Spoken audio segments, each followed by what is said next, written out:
Sarah really having to fight. That right elbow coming up.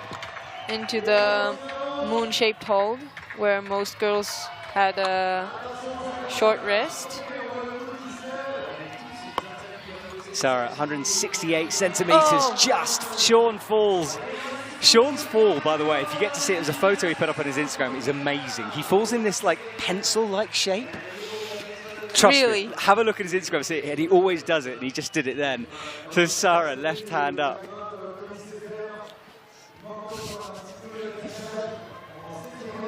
Onto the head wall now.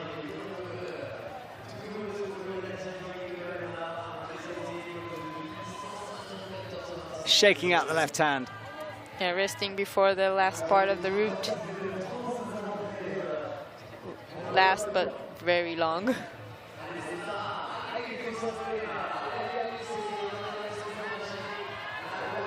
All right, here we go. Head wall time for Sarah. She's done well to get here. Just hits that left hand with the fingertips. That's a hard block to hold. Only a little crimp left.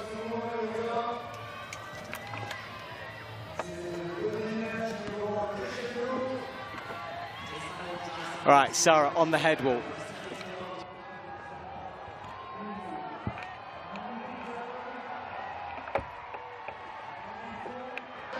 And Sarah falls high up on that head wall. Oh, she's exhausted as she comes down. Yeah. I'm not sure, did she beat Matea? We'll have to wait and see for confirmation of it. And this is a good time to tell you guys, if you're watching, that these results are, we have to wait until the end of the competition to know exactly where they are. There's sometimes appeals that happen after we, so if you're watching these are provisional results. But Thies van de Crest up in 40. He's leading the way. Campbell Harrison, we just saw him, 34 plus. And then for the women, Sarah Chopper, it was a high match she did to the Matea. same. Yeah, she did the same as Matea. But there's like count back, so Sarah did better in the qualifications. So it really matters in lead, I feel, more than in bouldering, the count back. Yeah, it really, really does. And we see it happen time and time again. You have to be on it right from the qualifying. Yeah, because it happens a lot that like few athletes fall in the same move, and then you need to count back to separate them. All right, if you're just joining us, welcome to Briançon. We're here for the last World Cup of the season before the World Champs in Bern. And the athletes are climbing on a brand new wall here in Briançon. And right now, Neo Suzuki is underway for the men. And we are waiting on Nolwenn Ark for the women. Yeah, this is the first Japanese man in this semi-finals, but we will have another 8, if I'm counting correctly. Yeah. Yeah, it's such a 9 Japanese guys in the semi-finals. Crazy. It's Rata and Raku qualifying again in the first position. Well, Nolwenn Ark is underway for France. Another member of Team France in the final as well.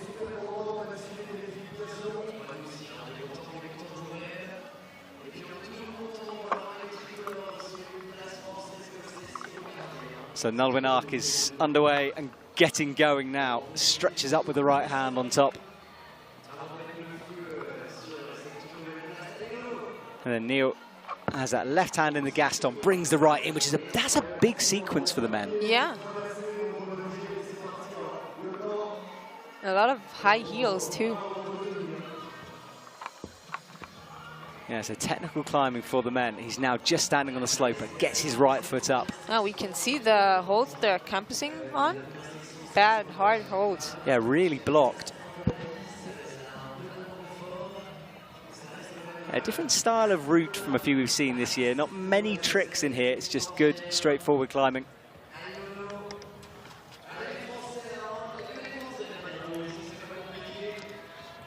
Real endurance test. Yeah, Nolwenn is going to have to use all of that endurance as she comes into the slopey undercling. Quick shake out with the left hand before carrying on.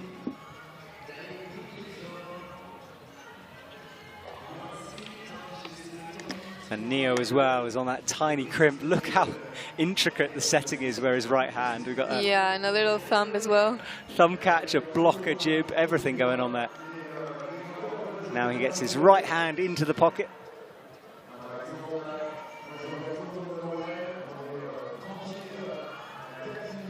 Into the pinch. And we're nearing where we lost Campbell. He's slapped up towards the mono.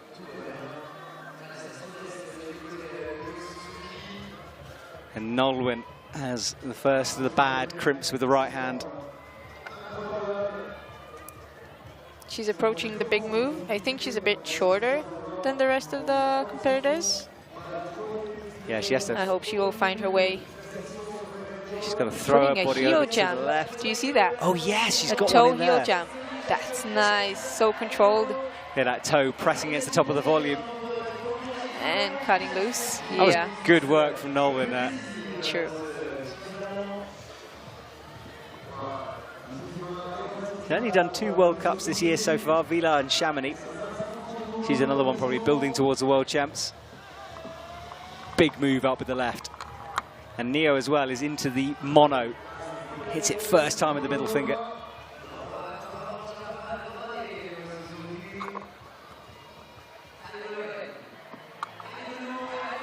So all of the men so far have found it fairly straightforward up to this point, but this is where things start to ramp up. Yeah, he looks fresh. Let's see how much he's saved. Yeah. Let's see what he can do. Well, as our drone rotates round, you can see the height of this wall and the backdrop we have. Neo goes back down to rest. 2 minutes 30 on the clock, so lots of time.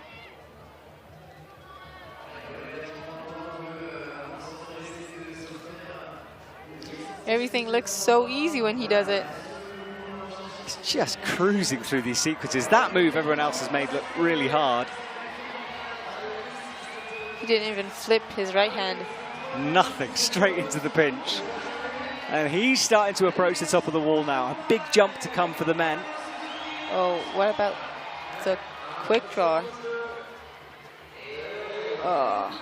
And he falls eventually. Takes an enormous swing down to the middle of the wall. That was a very impressive performance from Neo Suzuki. Yeah, that puts him in the lead at this point. Yeah, we're looking for just 8 climbers to make it through to tomorrow's finals. Yeah, it's a hard cut to make. Savage, isn't it?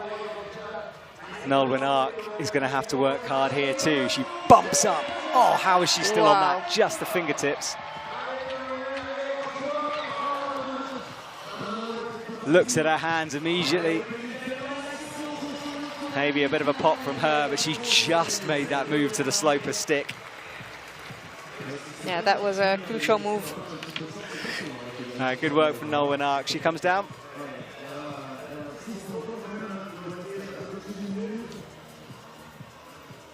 Lucia Tarkas from Slovenia up next for the women. Neo Monchois from France for the men. And our semi-final is split into 2. You have 13 athletes, then we have a cleaning break, then we have our next 13. And that is the stadium. The audience will be filing in for a while. It's picnics on the go, bouldering mats to sit on. It's another one of those stadiums with this festival atmosphere that seems to have been throughout the summer. All right, now enters the arena, walks towards the wall. Belair is ready, just spots him through the first couple of moves before the first quick draw. Whoa, he had a little slip, but he had it under control. Yeah, we have matting down, so it's protection for the athletes if they do have a moment. We have seen it happen. Now, adjusting the hand on the volume, brings the right through now into a pinch. And Lucia Tarkas for the women is about to start climbing as well.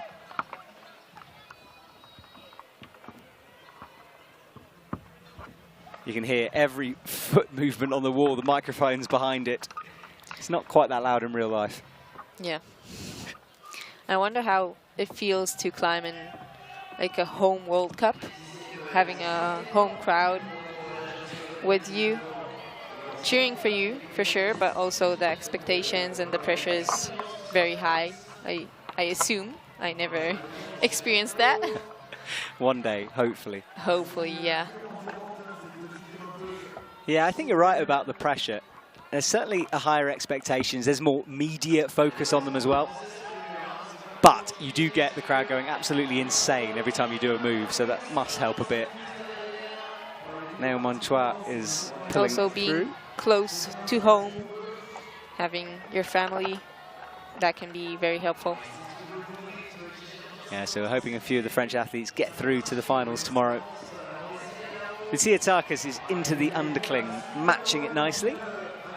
I'm very impressed by I think all French athletes climbing very, very fast-paced. Yeah,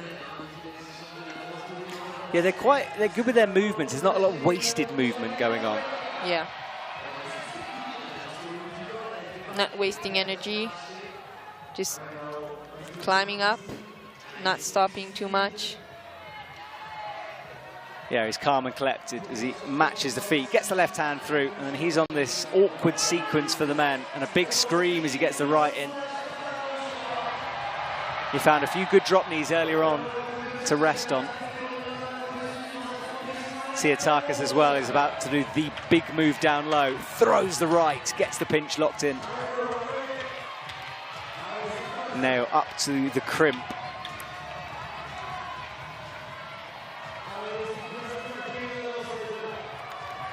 That cut loose for the women is such a cool move. Yeah.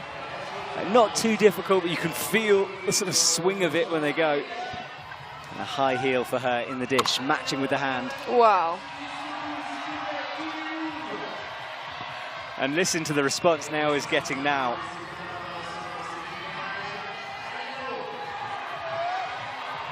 Now is getting close to the last moves. Oh, he slaps and catches it. Every move counts. There is solid allays coming from the crowd right now. Every move he does. Misses with the right. Slack towards it to try to get the plus, and he comes down. Yeah, good climbing from him. Right, Tsiatakis though, she's still on, still battling. Out into the side pull. It's blocked higher up. You have to hit it low. Another high heel. Yeah, big high heel in as she leans back on the left with the straight arm. Drops the right foot underneath herself, reaches up. And you can see just every move slightly harder than the one before. Starts to burn at you. That's so classic for a World Cup routes. Just gets harder and harder every move. You think you're doing fine, and then it gets harder, and then it gets harder. That's how they get you. Yeah, it's we've seen a lot of very tricky routes, especially for the women this year. I think there were quite a few complaints last year about the routes being inconsistent, sometimes too easy, sometimes too hard. Seems like this year they've just been super difficult. Or too bouldery. Like the moves are so complicated and you fall on like beta or just a big jump or something, and not due to endurance. Well, that's all she's holding on to up there. Good shot to show the block. Yeah, she's approaching the high point. She retreats, one move, shakes out, readjusts. Intermediate for the right hand, bumping up into another one of those blocked sloper-like volumes. That's the move? Yeah. She got the high point. So Tsiatakis moves into the #1 spot. Just up with the left hand. It's blind, it's blocked, it's not very nice. Stuck up on volumes. Yeah, tiny holds.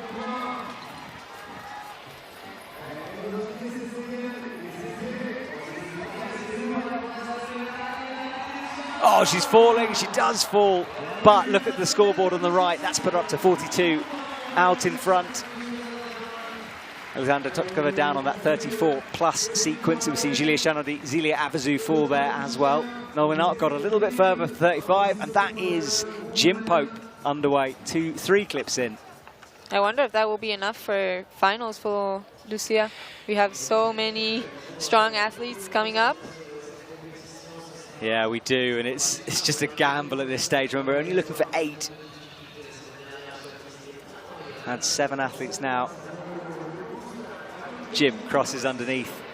He spent a lot of time on Chamonix's granite cliffs recently, before and after the Chamonix comp. Oh, but he loses his feet there. I think just slightly before he would have wanted to campus.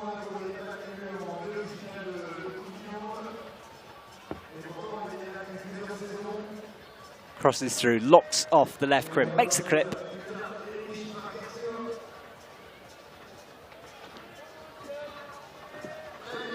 Big moves from Jim down low. Full commitment for him though as he throws out left to the side pull.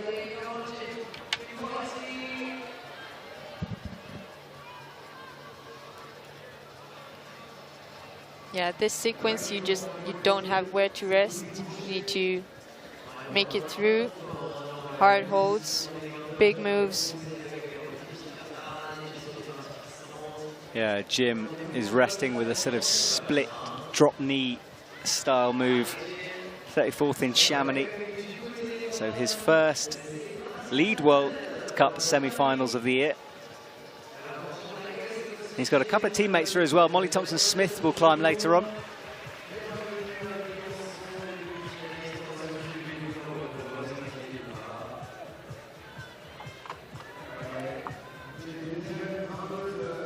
Jim into the head wall.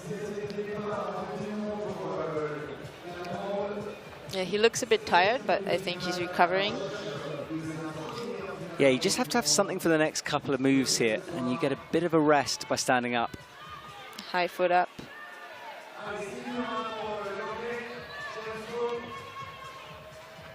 Shaking out the right hand, gets the pinch in. Now he's got the mono to come. Should be able to squat down on his legs a little here. And I think Jim is feeling the pump. He's straight into the next mono. Shaking off.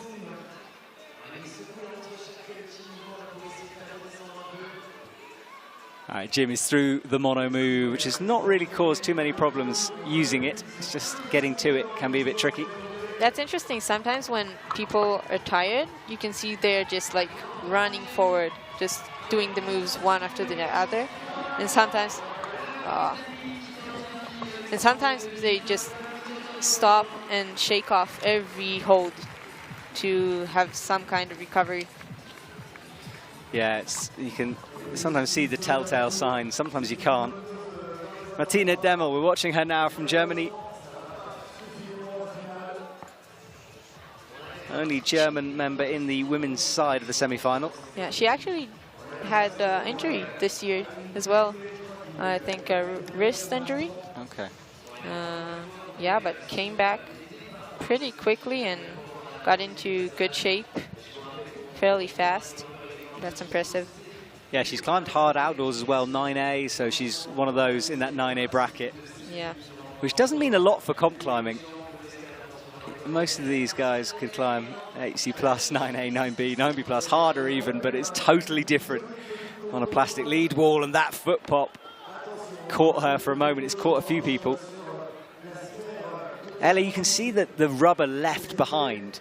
If you were to see that as an athlete, would it make you nervous, or would you think maybe it's a foothold? I don't need to see the rubber. I can see it's slippery, and that will make me nervous. But you're a boulder. You're used to this dual text nonsense. Didn't get used to it yet. Martina Demmel is alone on the wall right now. Yifei Pan is having a look at the men's route. That seems like a hard move, but they all did it. Didn't have much trouble with it. Yeah, no one fought or having too much of a difficulty there yet.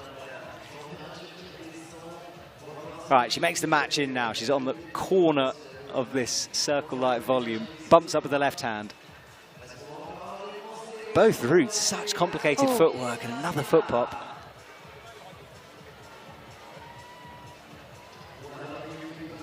That takes out a lot of energy when a foot pops.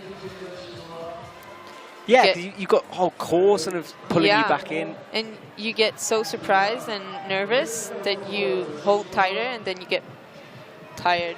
What do you tend to do to calm yourself down in those moments? After I bring my foot back, just take a deep breath, remind myself I'm good and I can keep going. Just, you need to get your heart back into the normal rate and not... Yeah, so sort of calm yourself down, then put it behind you, move on. And Martina will be able to rest here. It's a good left foot, a good right heel. Not the best of hands, as you can see. And she's kind of between the two different angles now, so it's quite awkward. Up she goes. Next couple of moves will make all the difference for Martina Demmel. Hits the left well. Got the energy to make that move. Slapping around the side of the battery. She's looking good. Really good for Martina now. Out with the right hand.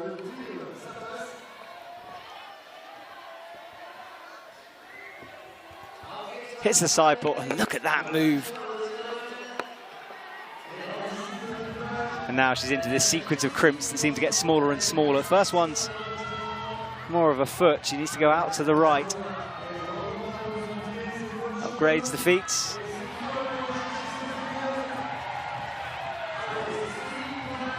Out with the left. She's on the smallest of the crimps now. High point. Yeah, she got the high point. Well, good separation for the women. We see another high point. Oh, but she loses it finally near the top. But that will jump her, we think, up into the top spot. We'll wait for those results to be confirmed. Meanwhile, Yifei Pan. Yeah, we're getting closer and closer to the top of the wall on the women's side. It's coming, isn't it? We haven't seen that many tops recently. There's a speed wall, as you can see, on the left, and then round the back of the wall, there's a climbing area as well. For the purpose of this competition, it's the warm-up wall, for one of the warm-up walls for the athletes. Yifei Pan cuts loose on the pinch. He's got a very awkward clip to do there. Almost mantling.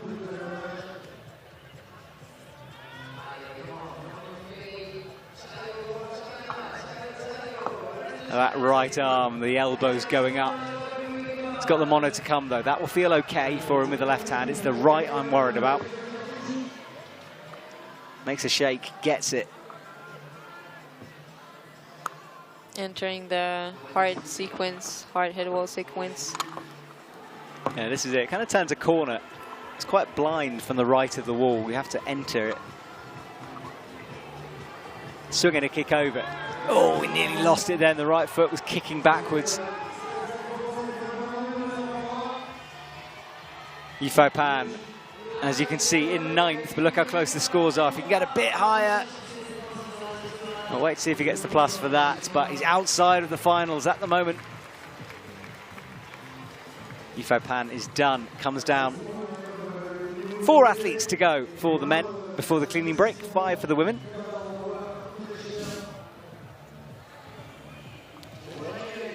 Gela Smetanova is out. Is it part of the uniform, the ponytail tie, that? Oh, they wear it almost every event. I think it's really cool. Maybe it is. I hope so. I hope they've got like a drawer full of them. They just get to pull it out and flamboyantly put one on, you know. Today I'm feeling purple. I do that with socks. I'm now looking at your socks. No. They're very boring, yeah. They're just pink. Come on. Because no one sees me. I'm commentating. You can't say something. I'm going to have a look if you say that. All right, Michele hits the double clip. She's looking a little nervous down low, so steady start from her. Needs to climb herself in, and we can just see entering there Arsène Duval from France, another member of Team France here.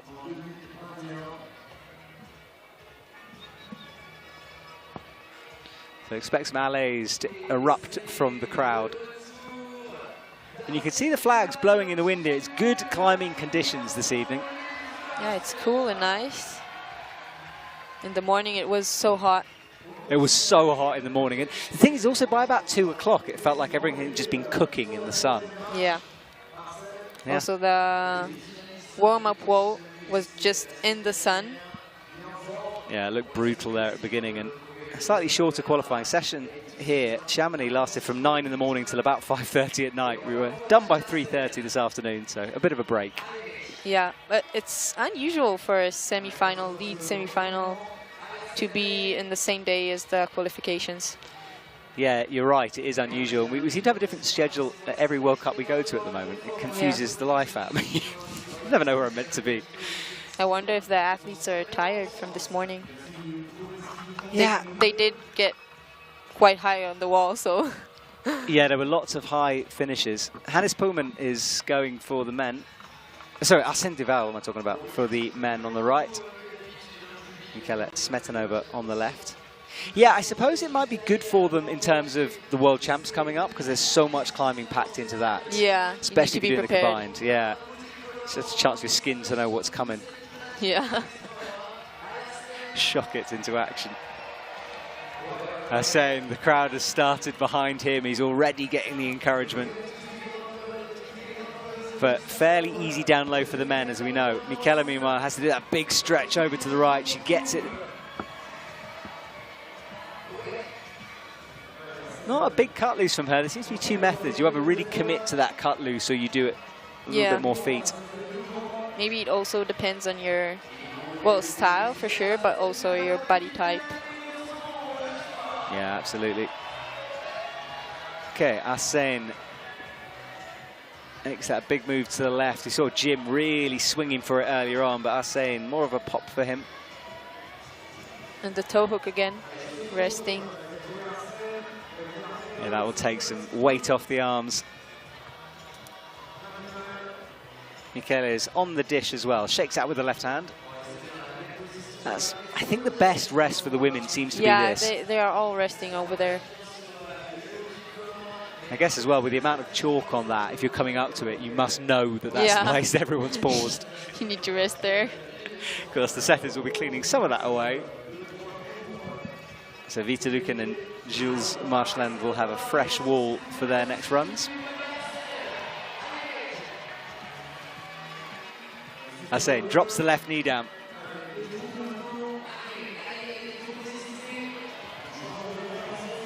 Into the pockets. He's about halfway now.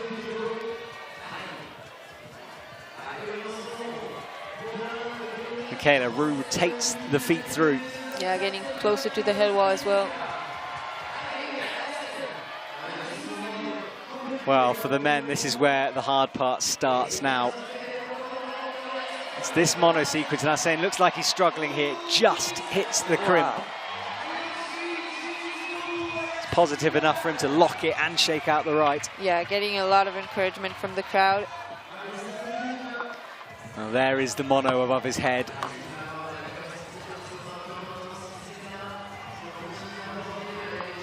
Stretches towards the crimp.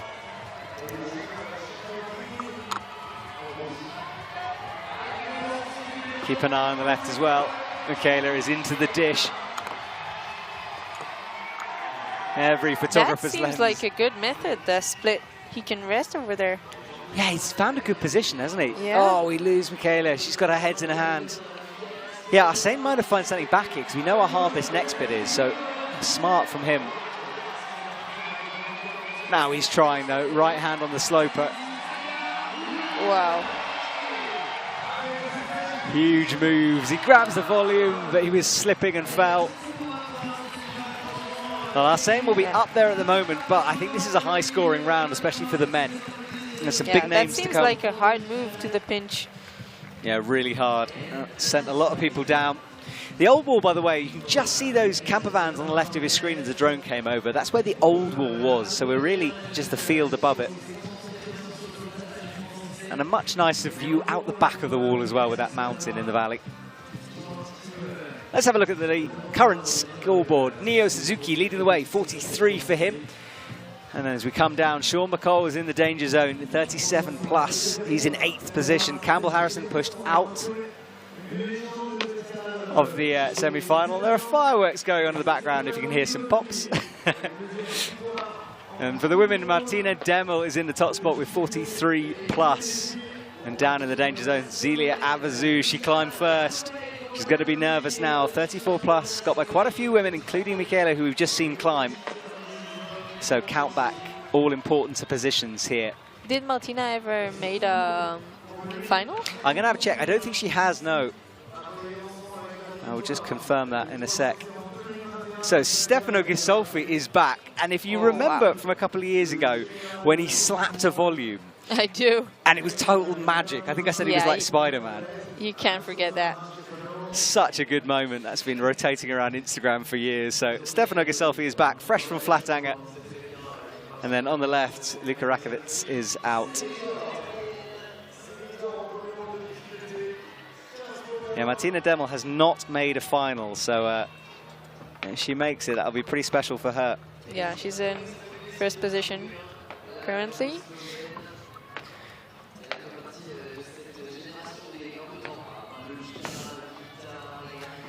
All right, so Luka Rakovic climbs up.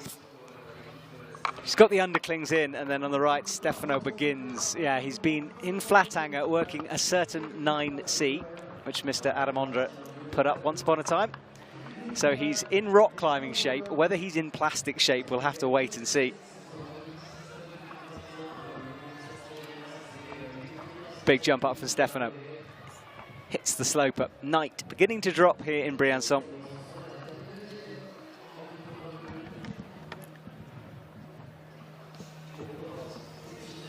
Stefano gets the clip in. He's on the double underclings now. Luka Rakovic has not had the best of years by her standards. Yeah. I feel like I don't know most of the holds on the wall, mainly on the women's side. I wonder if maybe it's just me. If they don't know the holds too, that can be very challenging. Going to a hold you don't know, so you don't know how good it is. Yeah, it's a good observation now, because I know that the setters at quite a few comps are saying, look, these are totally new holds. Yeah. Like in Innsbruck, for example, the orange holds on one of the men's routes. Yeah. No one knew what they were. So I think they're starting to try to source them from different places. The problem is, you athletes are really good at finding it out. Yeah. Second as a new hold, it's like, ooh, everyone has a look at it. Big move from Luka. From Luchka, sorry, on the left. And Stefano makes the clip, the extended clip. He looks so calm. What? I mean, it's just going to be interesting. He spent so much time on real rock recently. Yeah. And for a route like this, where there isn't necessarily flashy secrets, it might really help him. Yeah, just pure endurance. Luchka is nearing the rest on the left. She'll take a moment here before hitting the big dish. I wonder what it does mentally to focus on rocks and then come to a comp. I mean, as a rock climber, I would say that you do tend to see people relax a little bit. It's almost like they've taken a break and given themselves that opportunity to go and have maybe a different kind of fun than comp climbing. Yeah, and maybe see their more and different things that you care about, and just you don't widens need your to horizons. put all the pressure on the comp. Absolutely, yeah. And we see quite a few athletes do it. Some don't. Some are just mainly indoor climbers. All right, Stefano gets the mono. Luchka is through. She didn't spend that much time resting, and she's going to have another rest here. She likes heel hooks, and that right is locked in. Stefano swings left, and you're right, he's so calm at the moment.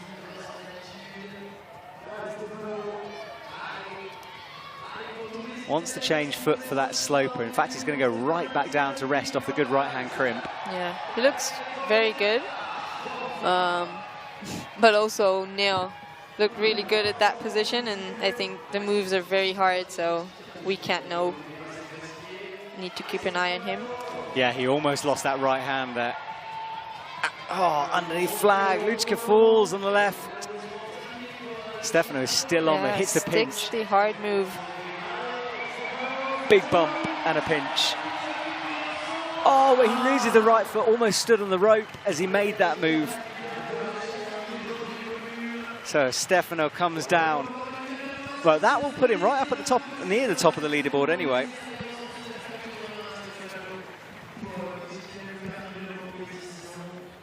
Good to see him back. He's prepping for the World Champs as well in a couple of weeks.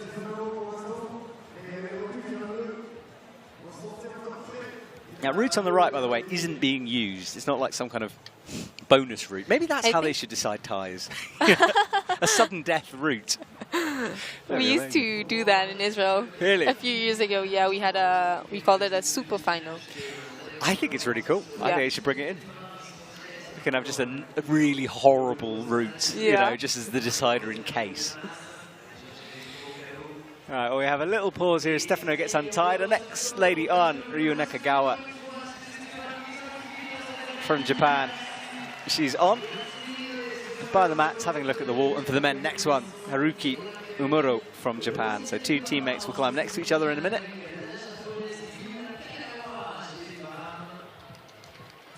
There is Ryu Nakagawa.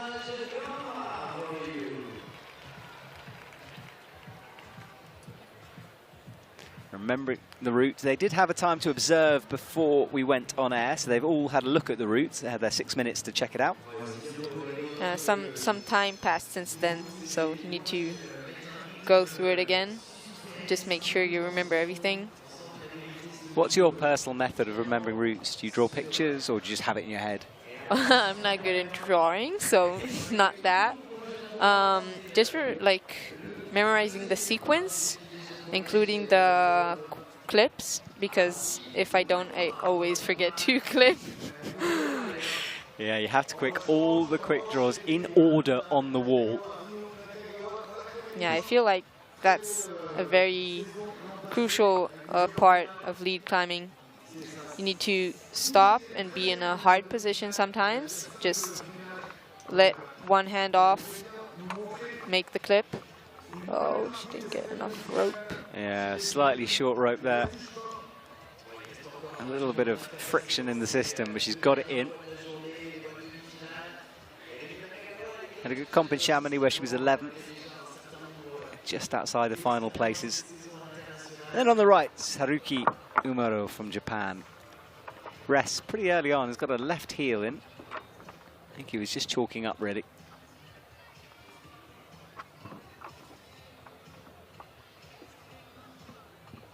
Now he bumps the left hands over.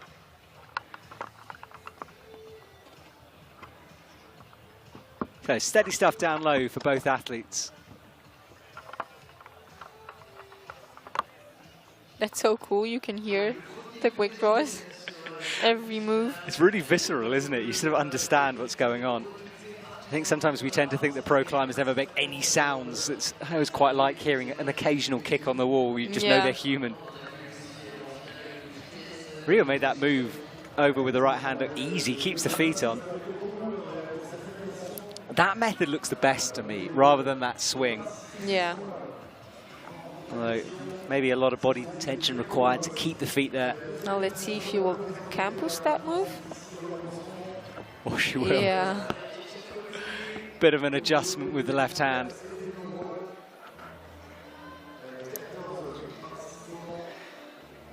Leah is in the resting position. Yeah, she's chilling out on that dish, having a look at what's to come. And on the right, Haruki, he's on the sequence of volumes that come up now. There's 4 of them in a row, or 5 if you count the one he's standing on. Bumps out to the left. And I think that move to the left might be a bit height dependent, because we saw Jim Pope, who is a bit smaller, make a big move out there. Yeah, and cut loose.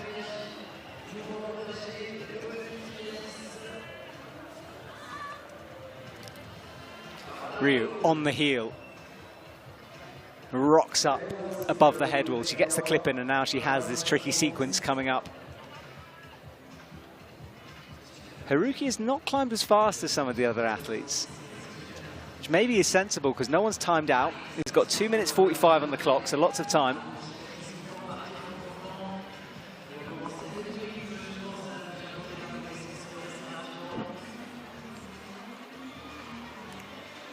He hits the blocked right hand. Now he's into the dishes, Ryu falls going up the left. That looked like a slip. I think I was round that mark. A lot of people have gone on.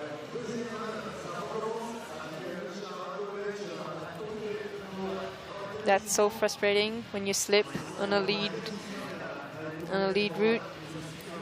And we see those slips, and I think there's a difference, isn't there, between when you slip and it's like a dry fire, when your hands just go, or when you slip when you're actually pumped, but it looks like a slip. Yeah, nothing more. But I don't think she gave like everything she had. She looked pretty good, and then I think just her right hand dry fired. Yeah, so a slip from her sends her down. She'll have to wait and see, but she does look a bit disappointed walking off the stage. Haruki is into the mono. That is the mono. It's quite sloping, actually. But I have seen holds like that before, and it's pretty deep. It feels good when you have it in. Now he rotates the drop knee in, shaking out that right arm. And that right arm's about to become very important because you have to trust it through these two moves. He flicks it underneath and gets the pinch.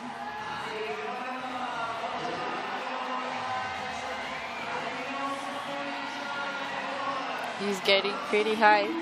Yeah, I managed to do the clip. All right, well, we're approaching the last sequence here. A couple of moves to go. His teammate got closest on 43. He's now bumped up to 43, but due to countback, will have the higher score. Just brings the right hand, but misses the left. Really stretched out with that toe in. Yeah, amazing performance. All right, well, just one to go for the men before our cleaning break. Oceana McKenzie, though, she's on for the women.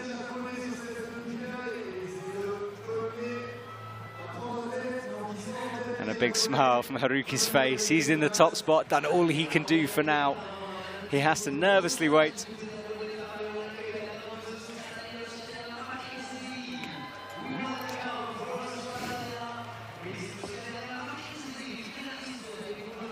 Oceana is underway on the batteries. Gets the left heel done.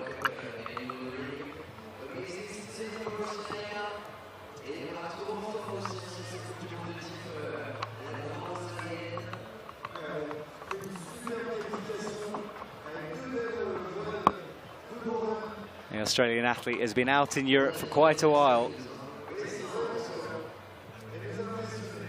A strong season from her in boulder and lead. She can do both.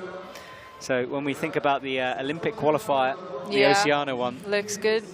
She's got to be one of the favourites.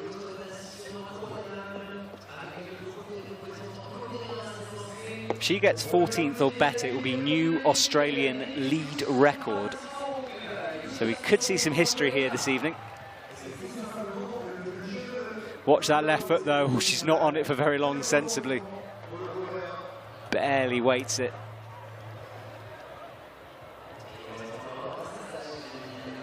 What was her placing last week in Chamonix? Yeah, I'm just going to check that. She didn't make semi-finals and was super disappointed not to. I think she did. She did? Yeah, I think so. Oh, maybe I'm reimagining. And that is Yunchan Song. Yeah, 23rd, sorry, yeah, so just semi-finals. And 23rd for Oceana, so yeah, she can get better than 14th. Brings the right hand over. Big move out from Yunchan Song. Oh, that looks like a risky toe hook. Yeah, he's getting through the moves, but doing some exciting things on the right. Look how fast Oceana is climbing as well. Yeah. She's now into the rest. Oh, that's different. Yunchan there cutting loose, just a one-armer there above the crowd. And he's climbing pretty quickly here. He'll want to find a rest after that move.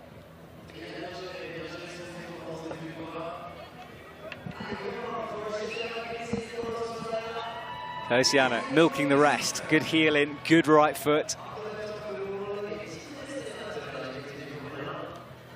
And she'll need that rest. Hard part of the women's route coming up in a couple of moves. Another toe hook for Yunchan. Approaching the head wall.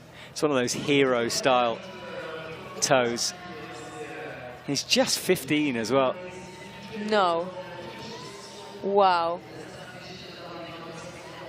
That's so impressive. So Yinchan, who is 16th in Chamonix, 31st in Villars, so he's... So many strong young athletes. Yeah, the field is really, really deep at the moment.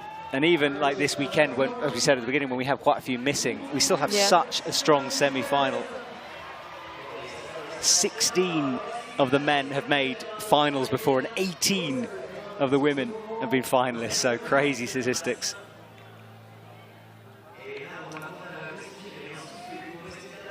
Oceana is doing pretty well. Getting high on the wall. Yeah, she's through that tricky move down low, gets the left hand in. Yeah, crosses the right foot. Super strong from her, right? Wow. She enters the Crux. Keep an eye on Yinchan on the right as well. He's towards the mono. Oceana falls, but that will put her up at the top, or near the top. Yinchan just kicks, or hits the quick draw there as it starts swinging. He's into the mono. We're expecting this move to be cruisy, which it is.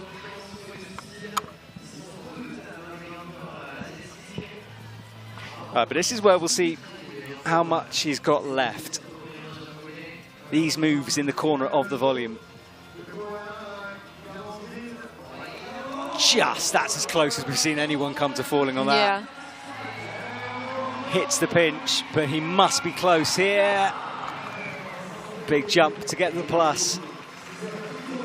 Chen Song comes down, and that is the end of the first half of the men's side of things. For the women, Camila Pouget still has to climb before the cleaning break there. Yinchan checking out his skin there, I think not an injury. As Ayala said earlier on, the athlete's done a lot of climbing today with the qualifying earlier on. And this is our top 8. Arsène Duval will scare the French crowd down in 8th position. I'll be happy with now a score of 40 plus. He's up in 5th, a little safer. 2 Japanese athletes at the top, Haruki leading the way. And we have, I think, 7 more Japanese coming up. Could have an all-Japanese final, you never know. Yeah. And Martina Demel, amazing from her, 43 plus, just ahead of Lucia Tarkas. Down at the bottom, Luchka Rakovic, 34 plus. Fell on that crux that's caused a few to go. Nolan Ark doing well. Mattia Pozzi, can she make her second final? Yeah, that will be amazing. All right, well, it's panning out to be exciting. As you can see, darkness has fallen here in the stadium. Huge crowd. You can really see it with that light, the contrast. Yeah.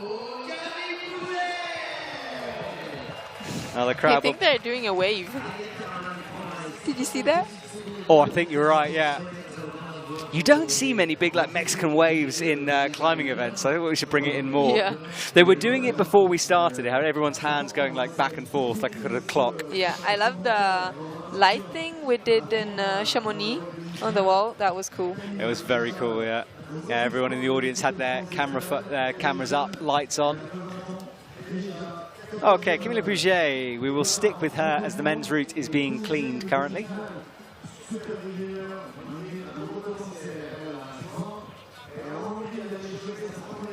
Camila Pouget just reminding herself here of the routes. Another young one, just 20 years old. Did well in Chamonix where she was 15th.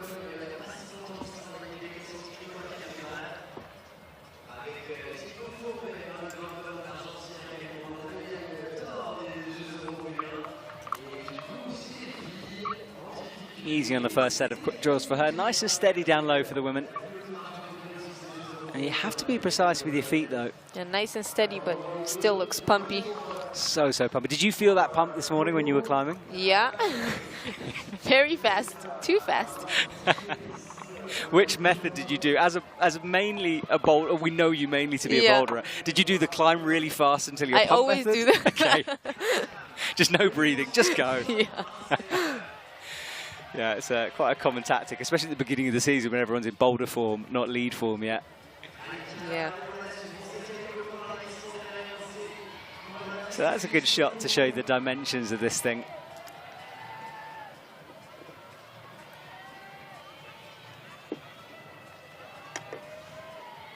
Is it just me or is she climbing with socks on? I'll have another look. Yeah, sometimes it's hard to tell if it's like an ankle strap or a sock, but we are seeing so many more socks in climbing shoes. Yeah, really? I find it a bit strange, I'll be honest. Yeah. It's not normal for me. No. Yeah, she has, I think. And you can buy special climbing socks now, and I've been told, under good authority, that it can help with sweat. So you know that layer of sweat that forms between your foot and the shoe? So you're not slipping inside of the shoe. That's the theory anyway, but it's cool here tonight, so maybe it's just something she's used to. Drops the right hand in.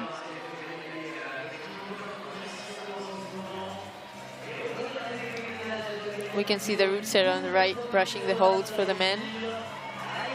Most stressful brushing job in the business, that one, I reckon. Hard work for the root setters.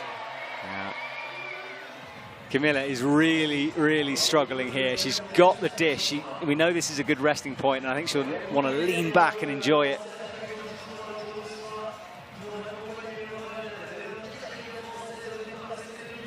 That's the leaderboard as it stands. Camilla down in 29th. She needs at least 34 plus to move into the finals.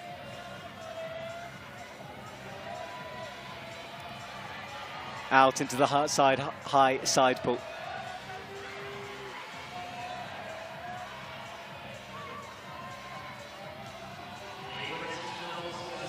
So Camilla as well, you can hear the allays going. It's just the second the French athlete starts, the allays begin.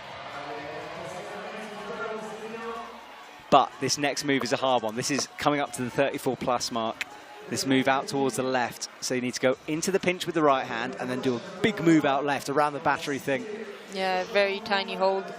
It was a big one and then they blocked it. So now it's a tiny one. All right, well, that's the pinch. She didn't like it very much. Went down, had a look, breathing. 2:38 on the clock. And what you don't see on camera necessarily is this next hold is quite a long way to the left. It's not blind, but it's awkward to see it. She had a good look at where it was, checks the clock one more time. Yeah, the white tube is kind of on the way. Yeah, it just means you've got to go around it a bit as you make that move towards the left. Yeah, she's ready to go.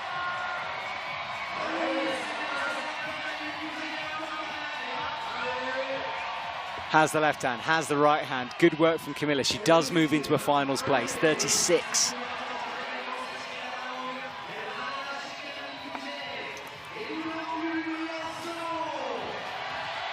Camilla looking better now. She's certainly found something back in that rest. Yeah, that's amazing how they can recover on the wall. Still so much energy and put in to just hold the position and still can recover. Yeah, she's approaching the high point. All right, here we go. Look at the scoreboard on the right. That will get her up there to 43. Yeah, the crowd loves it. And that should be 44, and it is. So first position for Camilla Pouget. She is down. Good work from her. Moves into the #1 spot as we approach the halfway point to our competition here. This semi-final will run fairly late into the night, actually. Scheduled to run for about 2 hours, 15 minutes. And Ayala asked me if there was a break halfway through. I had to inform her there wasn't, so I'm really sorry. So if Ayala disappears, she's eaten Haribo somewhere. Well, cleaning break comes, and the idea behind this is that the holds get chalky, they get dirty, and we want the athletes to have a fairly similar experience when climbing on the wall. So about halfway through the semi-finals, the route setters will get out, clean the wall, make sure everything's ready for the next set of athletes. And as much as I think that's obviously an advantage, you want clean holds, sometimes you sort of lose chalk marks that can tell you something, like a thumbprint or a position. So I don't think the brushing is so good that you lose all the marks, but it does help with the friction.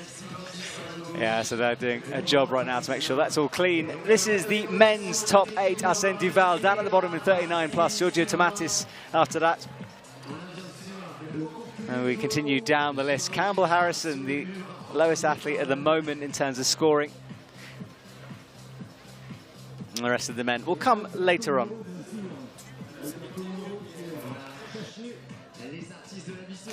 All right, now we talked about the wall earlier on this evening, and I spent some time with the event organizer, Frank, to discuss with him about why they made this decision to build the new structure. So let's check that out, shall we?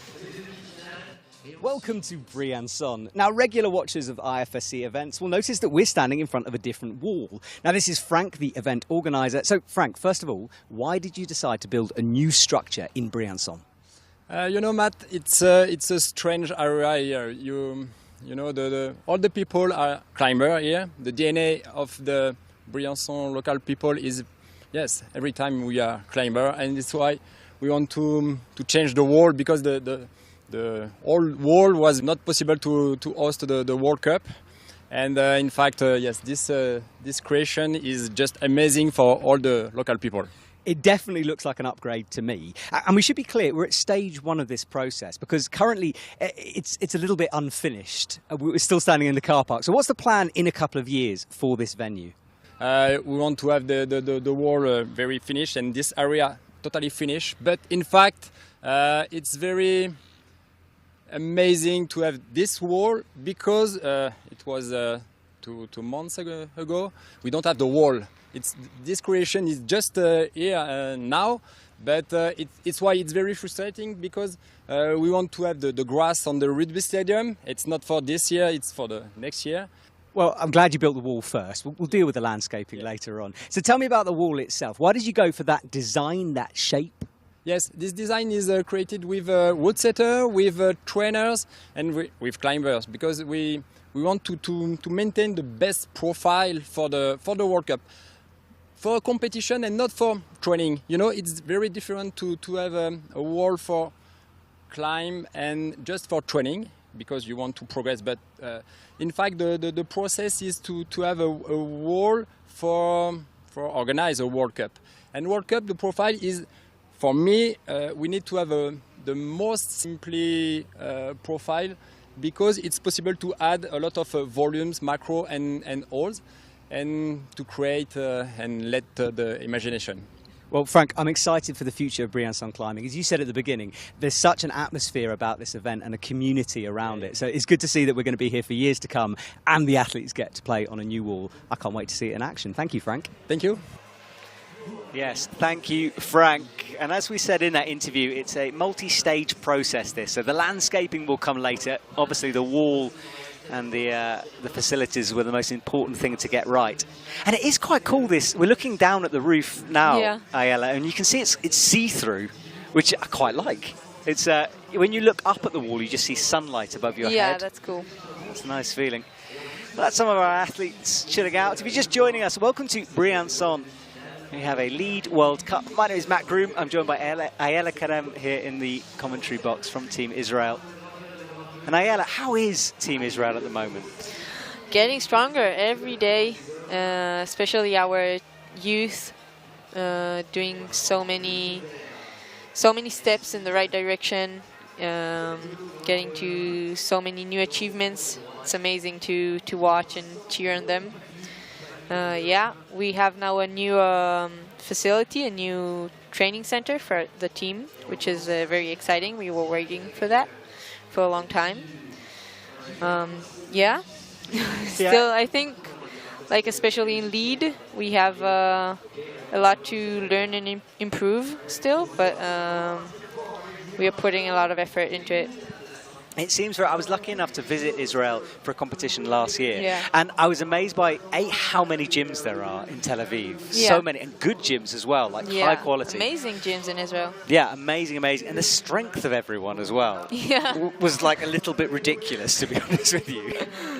Very, very strong people climbing. Yeah, there. I don't know why, but for some reason, physically Israeli climbers are very strong.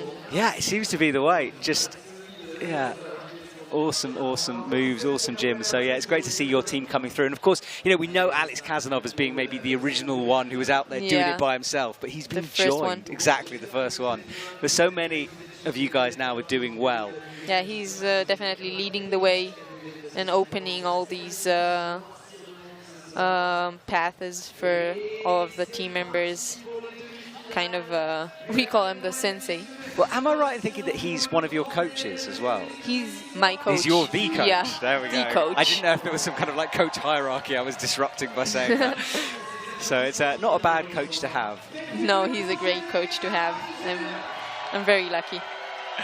Awesome. Well, we're almost underway. Well, we are underway for the men. Jules Marchelam, another member of Team France, he's getting going, climbing quickly through the first sequences. Yeah, so many French athletes in this semi-final. Yeah, last chance for them to make their point. And you can see he's got this unique thing, his left toe. Can you see it sticking out of the shoe? Oh, true. And now I remember I saw him training in a gym in Lausanne, I think. Yeah, I think he told us he broke his toe, and now he needs to put it outside of the shoe so it won't get squished or something. Mad. Teresa Corti, my co-commentator from Chamonix, pointed that out, and I hadn't noticed it until she did. Yeah. I was like, oh yes, and then that shot there, you could really see it. Yeah, he's climbing with 2 different shoes also. Yeah, that's the right toe, one. It's yeah. the other toe on the left we're looking for. And his left foot. We'll try to get a shot of that in a minute. He's got double holes. Someone give that man some shoes. But he's climbing fast and strong through the bottom.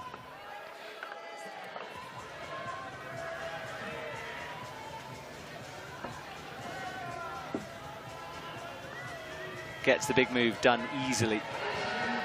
Look at this, he's racing through this. Yeah, I told you, the French guys are climbing so fast. Yeah, they've got some good speed climbers. There is the left foot. There we Wow. go. That was the shot And we the were talking toe about. hook, that must hurt a little. God, I'm just thinking about how often I drag like my toes up Yeah. the wall sometimes, you know? That move when you're trying to keep a bit of tension in, but you're not really standing on anything. Maybe just kicking a hole by mistake. And if your toe is out of the shoe, that could be so painful. Oh, it really can. He should tape the thing up. We'll have a word with him afterwards. But he seems to be doing very well with it because he's using toe hooks and he's got to this point very quickly, looking fresh.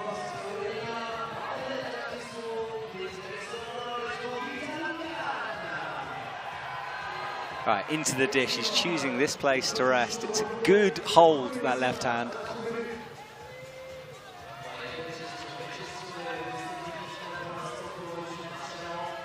So he rests high above the French crowd, above to get into the head wall. And Vita Luken for the women has started her climb as well. Oh, I love to see her climbing. So strong, so precise. Yeah, so she'll be up in a moment. Right now, Jules is about to launch into this long crux part. It seems like the entire head wall is the men's crux. First half of the wall just gets you pumped out of your mind, and then you have to do the difficult moves. Gets the mono in.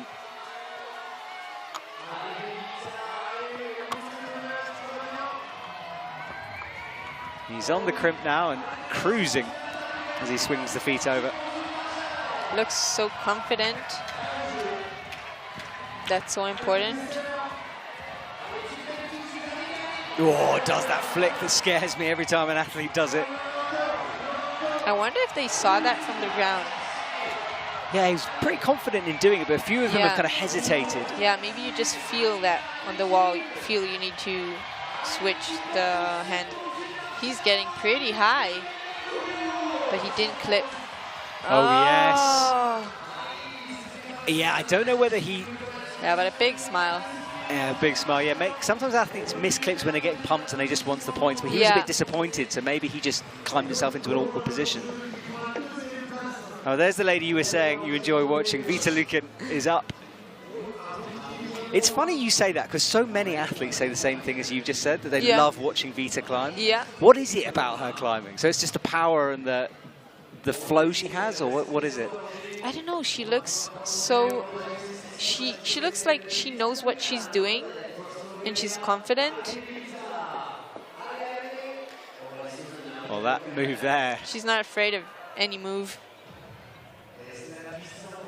Well, let's see if Vita can get into another finals here. Kicks her right foot back as she does that awkward little cut loose move that we've seen a few athletes do different ways.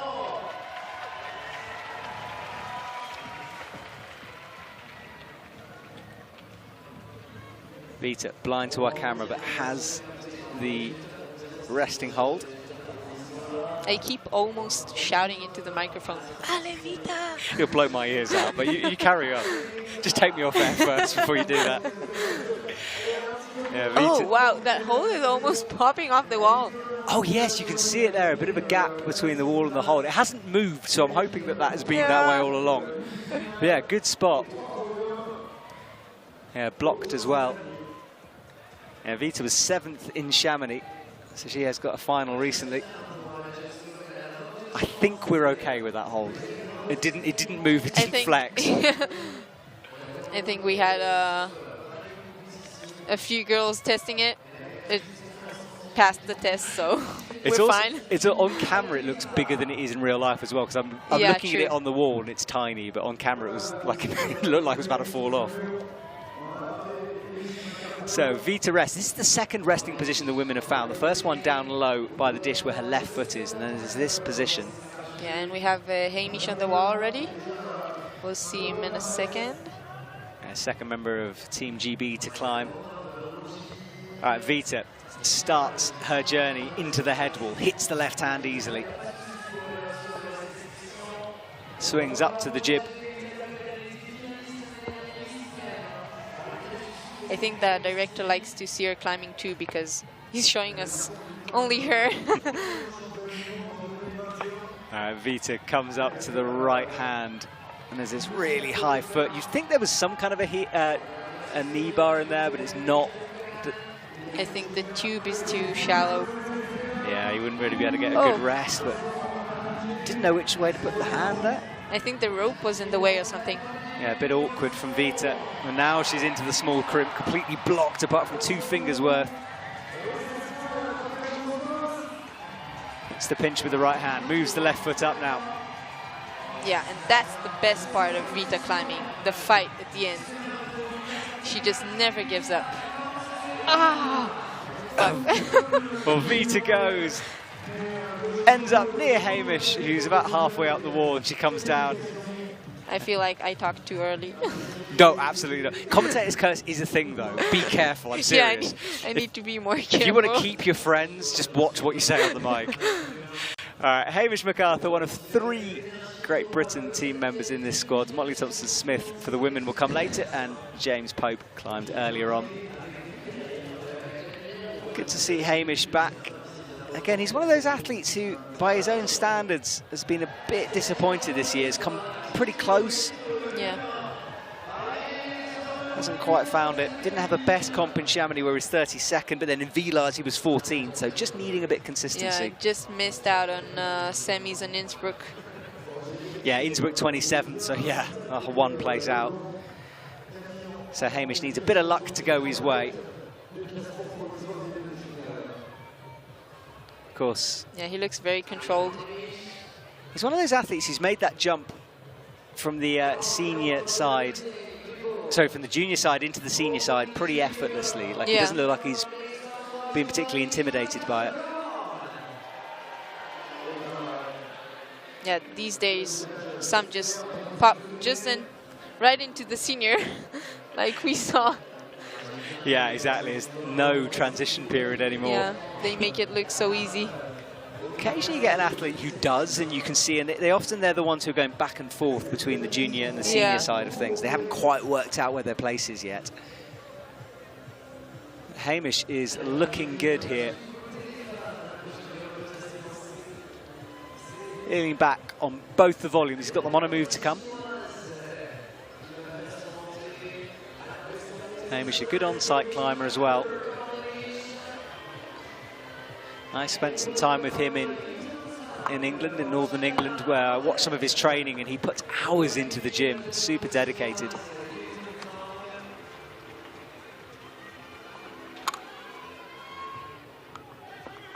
Hamish looking easy, cruising. His footwork is amazing. Look at that cross, drop knee. He knows what he's doing. He does, still looking fresh, but that sloper is a nasty hold, and that's a good angle to show how bad it is. He's opening up the fingers, trying to get as much skin as possible involved. Now he does the flick, less dramatic, thank goodness, than others. Wow. This is good work from Hamish. He's nearing the final sequence of moves. Gets the clip in as well. So that's all the clips dealt with. Now he can go on. Oh, but he loses the left hand. And I think that was a legit slip. We're talking earlier on about slips that are, you know, if you're tired or not. But Hamish immediately, you can see by his face that he wanted better than that. Just can't. Yeah, he looked so good, so controlled, and then just slipped. So huge slip from Hamish. I can really feel him, his frustration. Ah, your heart goes out to him. Well, we're watching Yutong Zhang from China on the left, on the women's route. Hamish is let down by that left hand, I think.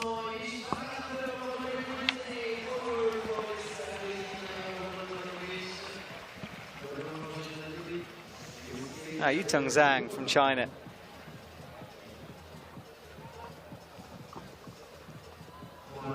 Good start from her, resting with the side of her foot pressing against the top of the battery.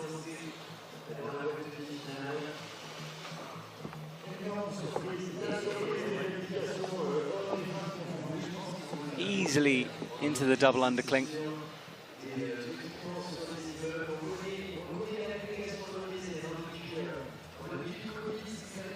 Into the pinch, and that's that shot of the wall, an enormous head wall sloping upwards towards a triangle at the top. Zhang with that right toe in. Competing all the way since 2018 in the Youth Championships. Now she's 20. Solidly into the senior side of things.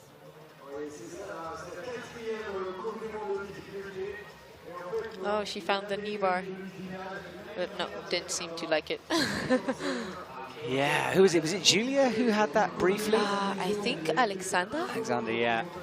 But everyone just touching it for a moment and then moving away. They decided it's not that good, just moving on. Yeah, and it's a strange one because often we see knee bars in women's routes or resting positions the women can find the route setters don't spot, but they've done well here, I think, to keep things to a minimal. Yeah, we had a few good splits in the qualifications. I think the route setters are maybe just not not capable of doing. Yeah, not used to that move. Yeah, I know for a while they were always talking about heel hooks for the women because so many women are so good at those heel hooks, especially the high ones. You're thinking like Brooke and Lujka and people like that.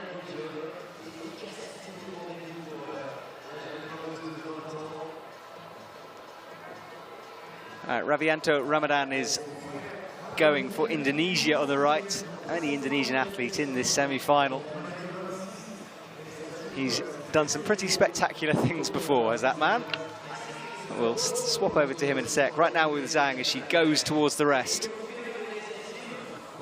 Gets it in with the heel, easy clip and no drama so far from her.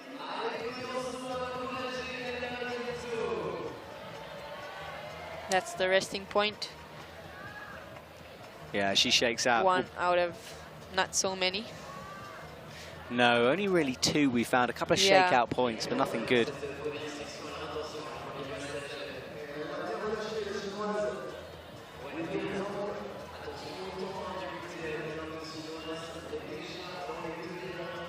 So Zhang shakes out on the dish.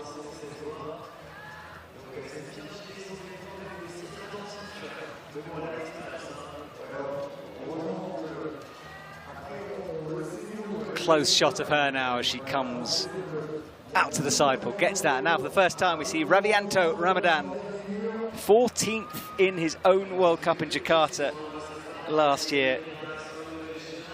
This is his highest placing of 23, 58th in Vila, 36th in Chamonix. Now he's back in a semi-final. I saw him climbing in the qualifications. He seemed very happy about his climbing. Yeah, he has a brother.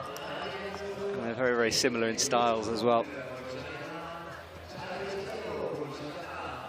Yeah, it was amazing. And oh, Zhang falls going to that 34 move, 34 plus. Yeah, it's a hard move. We lost a lot of girls over there. That's going to bump her up the leaderboard.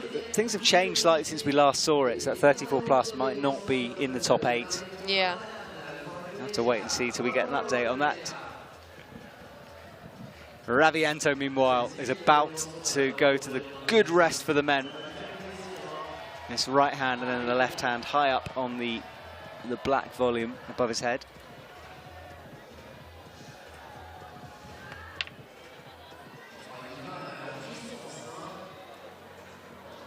He gets a heel in. It's going to be hard to rock up on that. He changes it to a toe, much better into the crimp.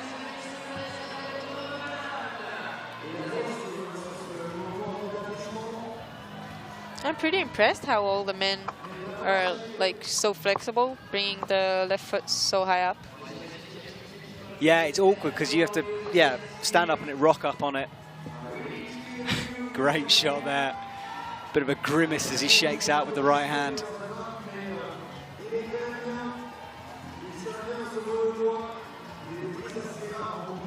He's into the mono, but very shallow with just the edge of that finger. A few people getting out a little deeper. Gets the clip though. Here we go. Briançon will have to find some endurance now. And he's looking pretty fresh as he rests. Yeah, resting, chilling. I love having you here, Ayala, because you're so amazed whenever they do something of like endurance. Usually I'm the one who's shocked, but it's nice to see someone else as well. Briançon, wow. He's screaming. This is where Hamish fell. And he loses it as well. That seems like a slippery hold. I think it must be. It's awkward because it's blocked and it looks slopey. It's not like a positive edge. Yeah, it's slopey and blocked.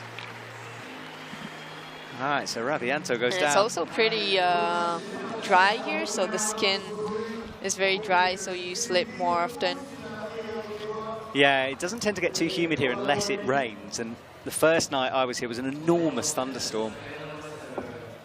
But luckily, no weather on the horizon yet, so fingers crossed. I seem to bring the bad weather everywhere, apart from Chamonix. There it was okay.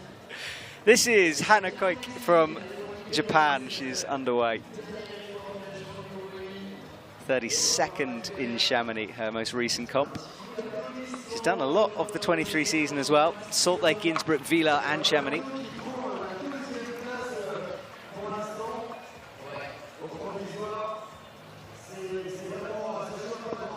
Heavily strapped right shoulder. This is her first semi-final this year. Yeah, and she's just 18 as well, another one of the young ones. Yeah, but did a great job in qualifications. Qualified in, what it is, like 11th place? Maybe 10th. Yeah, in the second half of things. Remember, people come on in the opposite order from where they qualified. So Zilia Avazu for the women who came out first, qualified in last place, with Shen So qualified in first, and she'll come out last this evening.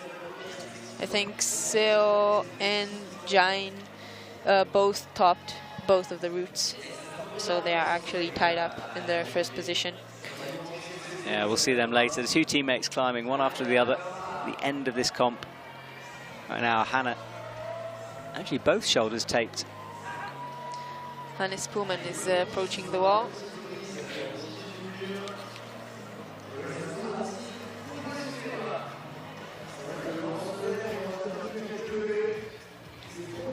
We stick with Hannah though. She makes a reach up left for the clip. It's a series of quite awkward moves here coming into this foot cut loose sequence. If she decides to do it, lots of body tension though. And then decides to cut loose.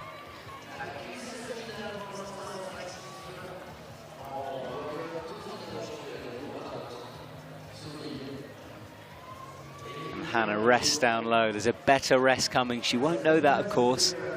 And we want to try to find a moment here. It's a bit awkward with the foot up underneath you.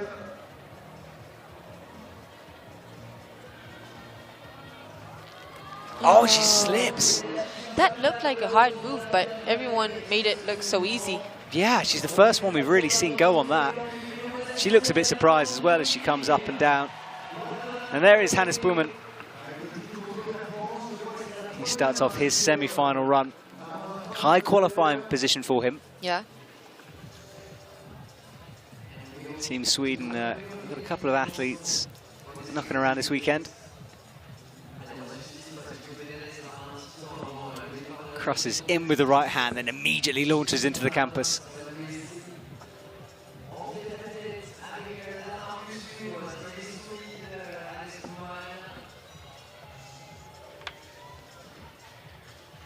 You need to make so many quick decisions on the wall.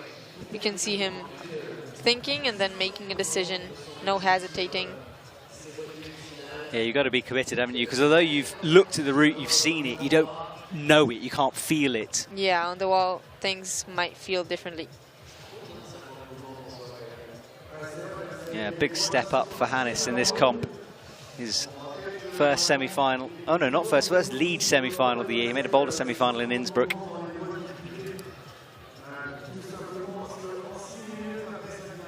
Yeah, so another all-rounder. He'll have his eye on the World Champs and all the Olympic qualifying opportunities that are coming up over the next year or so. Steps his feet in, shakes out with the left hand. The audience, considering how big it is, focused and looking out left now, and everyone's eyes are staring up at Hannes. Into the pinch, no hesitation, no real rest from Hannes still. He's also a good fighter. Yeah, he'll start screaming at some point. I'm not supposed to say. Yeah, good point. He'll just give up now, that'll be it. But no, he's known for his occasional power scream. Into the mono for Hannes. He didn't choose to sit and rest like others have done on that black volume. That was Hannes. A big whoop from him. Enjoying yourself on the wall is the most important thing. It was either that or the pump just hit him in a wave and he was like, oh my goodness, here we go. Oh, catches the right hand just. Now he's screaming. Now he's fighting. Every move. A real fighter screams. He almost prematurely screamed there before he realized where he was going. And now this is the holder that's shot off a lot of people. He looks okay on it. And he is okay on it. Come on.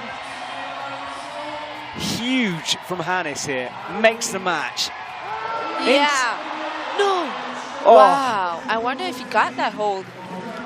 No one caught it yet. No one caught it, yeah. So we'll wait and see. He banged his head a bit as well on the wall. I think he's all right. I don't think he realized how much he was swinging. Wow, great work from Hannes. We'll wait to see the update on the scoreboard. He's shaking out that right hand.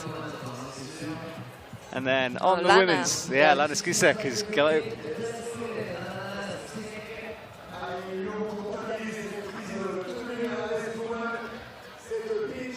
Climbed amazingly this morning.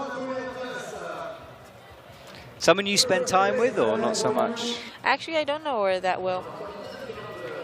In terms of Team Israel, who you kind of do simulations with and who you hang out with, is there one team that you focus on? We had 2 training camps with the German team, which were great. Oh, we lost her. Super early fall. That looked like a slip, but I'm not sure.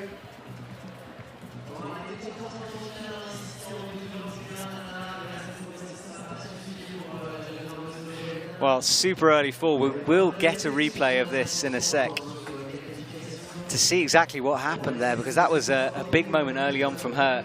Yeah. So sorry, I actually fell. I interrupted you in the middle of the simulations with the Germans. Yeah, that was great. Well, hang on, let's have a look. We're about to get a replay of this. Let's see where it went wrong for Lana. That was the big move we talked about. She had it with the right. Yeah. Oh. It's the adjustment. Maybe a little low on it. Yeah, I'm not sure what happened. Maybe just tired from this morning. Yeah, I mean, it was the readjustment that did it, but usually when you readjust like that, it means you haven't quite got it or you're a bit tired, so she could have just run out of steam on it. Well, early fall from Lana, although we both said that move looked like the hard one. Yeah. So Lana maybe... All right, Sebastian Helenke is underway and going. And I spent some time talking to him after the Chamonix comp, and he was talking about his knee injury. Yeah. Where he had quite a bad, I can't remember exactly which tendons he tore, but he tore a few. And he's really seeing this as his build back up to full fitness. He's not there yet. Yeah, that's so hard.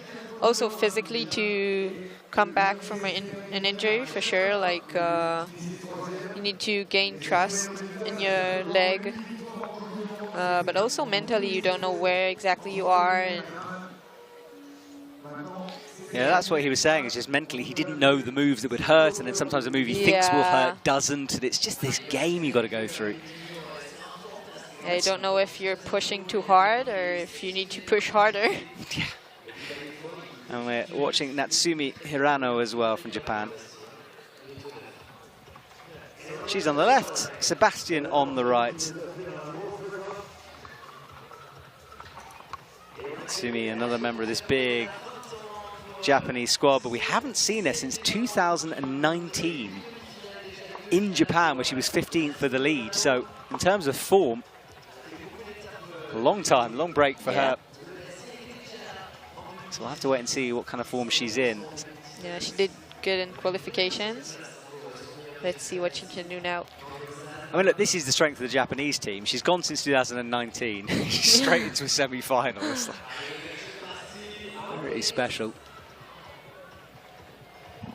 Sebastian's looking good as well, climbing quickly through the bottom. Shakes out that left hand.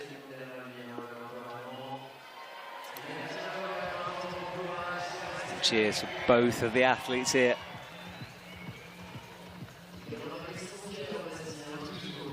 Sebastian with the left drop knee in a splits position. And Natsumi now is approaching the move that Lana fell on.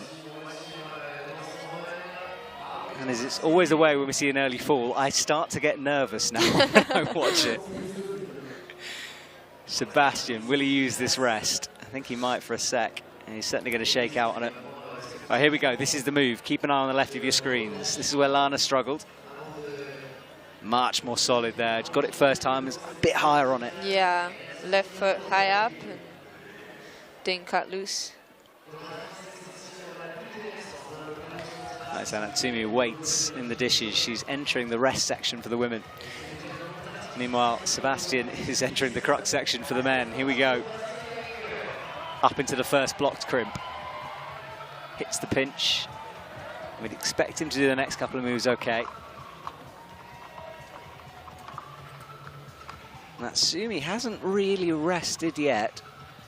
Makes a jump out to the right, campusing it instead. Trusting the hold's good enough. Yeah, now she's resting a bit. Not too long. Yeah, she moves quickly through. All right, here we go. Well, business time for both athletes. First of the women's cruxes coming up. And Sebastian is deep into it, misses the left.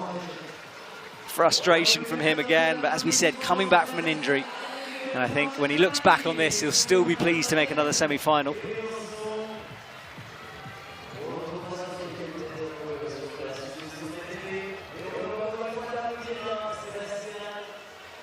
So Natsumi misses. Yeah. That was the first crux.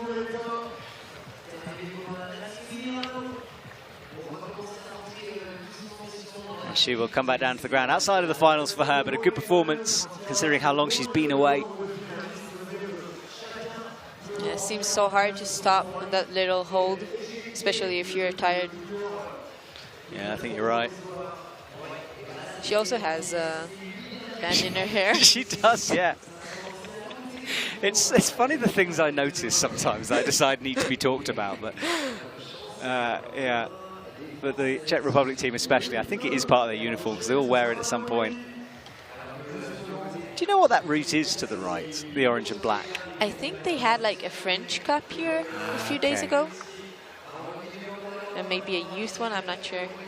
Yeah, it looks a little too easy for the likes of you. It's up on the wall. In fact, our camera crew were climbing that earlier on to get a camera in position. Yeah, that says something. Well, he's a very good climber, I mean, you know. Climbing with all the equipment of the I think he just went up to set up a rope, I think. Okay. I presume, anyway. It's kind of out of the corner of my eye. But, I mean, we have cameras and we have microphones, so something worked, clearly. Manon Healy got a big shout as she came on for the women. And for the men, Yoshiyuki Ogata. There is Manon Healy.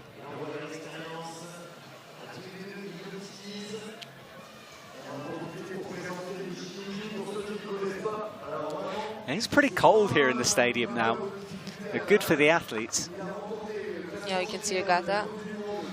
He's mainly a boulderer, very good boulderer, but does so good on lead cups as well. Yeah, he seems to climb himself into a lead season. Like in the beginning, he looks a little uncomfortable, and by the end of it, he looks like like he's been doing it all season. Yeah, but I feel like you can see in his style, he's a boulderer. Speed, you mean? Yeah. Speed and power. Speed and power, yeah. All right, Manon Healy is going on the left. They still have another French athlete to go for the women after her, Salome Romain. She'll be climbing later on. All right, I can't wait to see Yoshiyuki on some of these moves. And that's one of them. Yeah, easily through.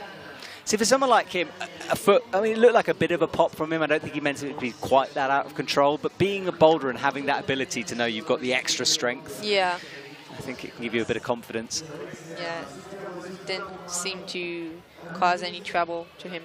Not particularly phased. And Manon is climbing well as well. She cuts loose for a moment, matches the volume with jibs on top, makes the clip. She's a few moves away from the first tricky move for the women.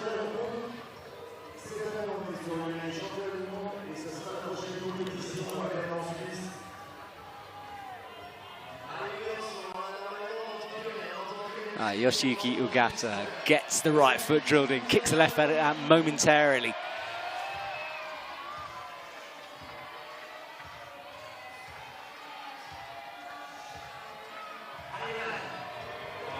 Precise from Manon Healy, no dramatics. More than capable of making a finals here tonight. Almost looking down the list of names, almost anyone from now on could. All right, Yoshiyuki is being forced to rest here. Pump getting him eventually, so he will shake out for a moment before he goes. Yeah, both are resting. Yeah, Manon with some awkward crossed hands. She's trying to get them in the correct position for the next move, set herself up properly.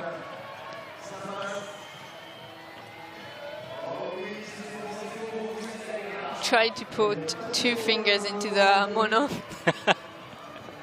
Why not? But it changed back to the mono.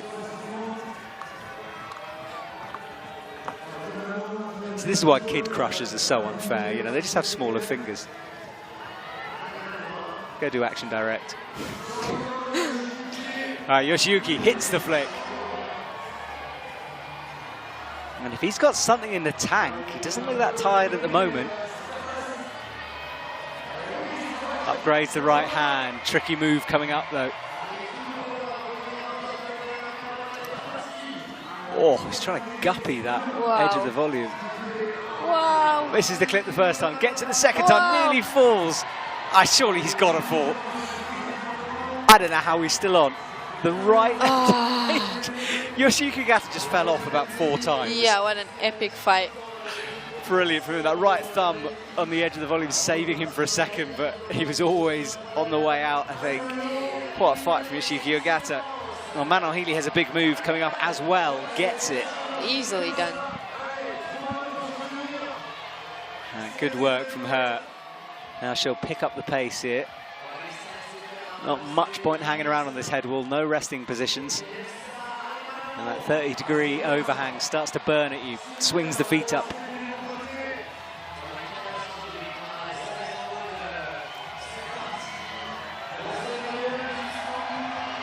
Small crimp to come, easily in. Let's look at the scoreboard. She's in 6th. Every move is important right now. Really is. It's a high-scoring round for the women. Yeah, if you want to make it into finals. Oh. Close on the crimp. But I think that was the high point. Yeah, she's in first position. Oh, Manon Healy. Oh, she's been now bumped back down to 44. This is what we're saying about provisional places. So there can be adjustments made in the score. There are appeals that can come through. So expect the scoreboard to flick around a little bit. Yeah, we just need to wait to the end to see. Yeah, so that score might change again. Okay, well, the women moving slightly slower than the men, but only just. Luca Pottinger for the men has just entered the stage. There he is, walking over in the white. And then for the women, Molly Thompson-Smith will come out once Manon Healy leaves the stage.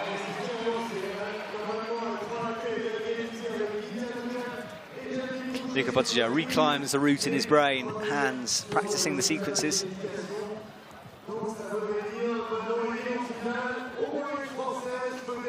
He was in finals in Chamonix.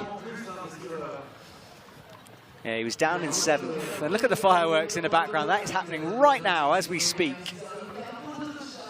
Over the top of the castle. It's quite spectacular. In fact, we're sitting in the commentary box. We've got climbing on our left. We've got fireworks on our right. Thank you, Briançon. Pretty cool.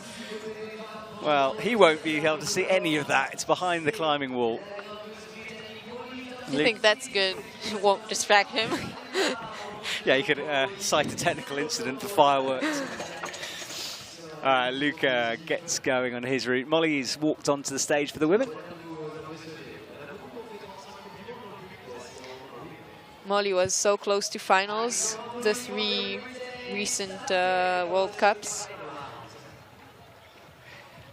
Yeah, she's getting better and better, recovering from a pretty devastating ankle injury when she fell from a boulder.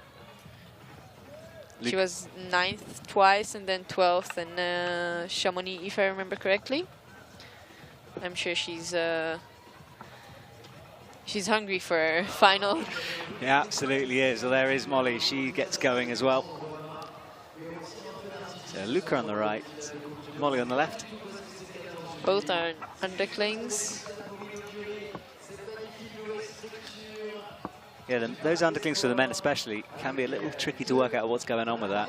Whether it's a blocker or it's a hold, but they are good.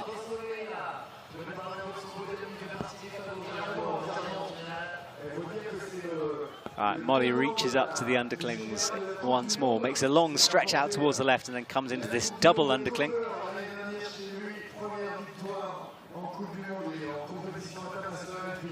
Luca Pottinger needs to make a big move to the left as well coming up.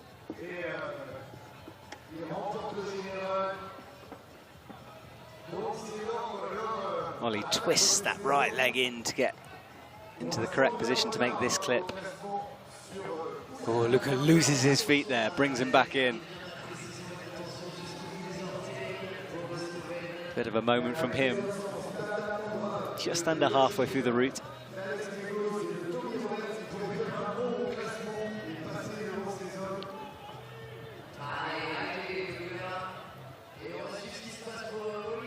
Wow, so controlled. Yeah, really static. Yeah, Molly's climbing very well. Yeah, totally different body angle when she came into that right hand. Keep an eye on Luca though. He's not looking 100% at the moment. I think he might get something back in a minute. Has the pinch with the right hand, brings the left hand up, and now I think he'll probably just shake out here for a sec. Molly's on the rest as well.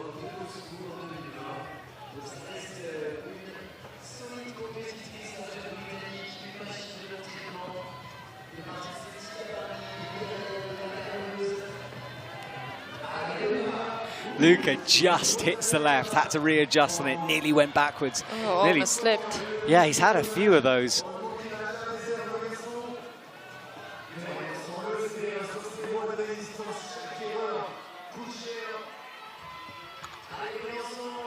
Into the mono, reaches up above his head towards the crimp. And Molly just quietly on the left, getting on with things. Yeah, not rushing, taking her time. Yeah, she's got half of her time left. Yeah, but she seems to have it under control. Yeah, she's looking good, but she's going to have to start working now. This is the first of the really tricky moves coming up. Look at Luca as well. His elbows are out. I think he's a move away. He does fall. He didn't see the flip before he bumped his left hand. I'll have to wait and see for the scores for him. We'll stay with Molly now. Yeah, Molly did the first hard move. Well, there were a lot of hard moves, but... the first of the Crux moves. Yeah.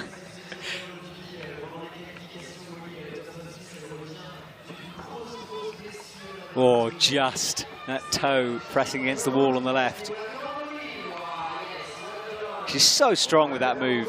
Like to swing the legs all the way from that low up above her head. But this is where she needs to focus. This is where the finals will be decided, the next couple of moves. Just in with the right hand. Needs to be precise with the left now.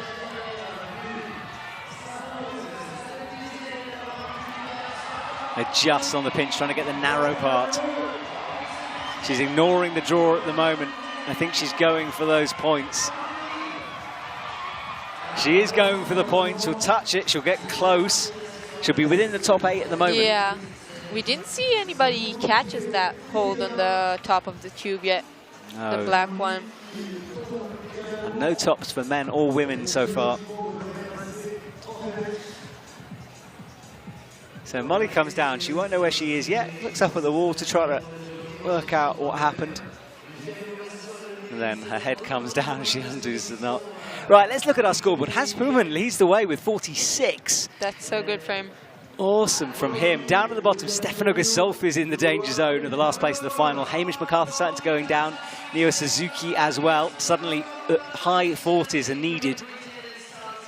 It's the story of the men's. And for the women, oh, we just watched her. Molly Thompson-Smith gets 44 plus. Due to count back, she jumps over Manon Healy, Vita Lucan, and Camilla Pouget, who all hit that 44 plus mark. Down at the bottom, Sarah Chopper, 40 plus, and Oceana and Lucia Tarkas as well will be nervous. Martina Demel climbed early, still in 5th position. Yeah, it's so crucial, the count back in the semifinals. So many ties and making the first 8 usually, not usually, but a lot of times goes back to countdown. Yeah. Yeah, important from the moment the athletes start climbing.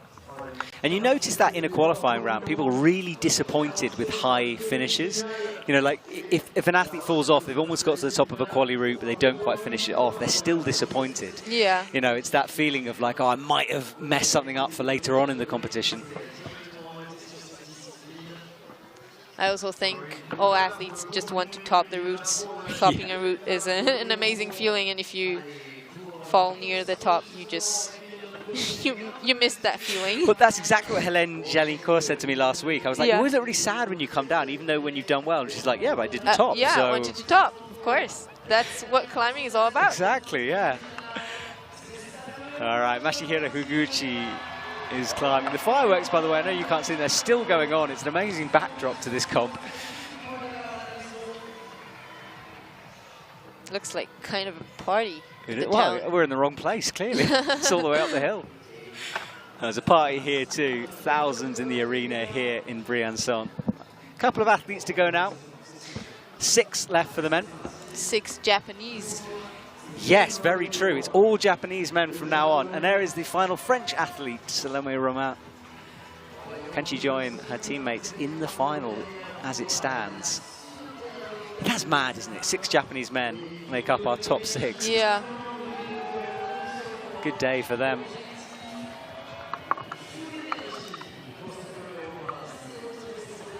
Right, so dominant, the Japanese team.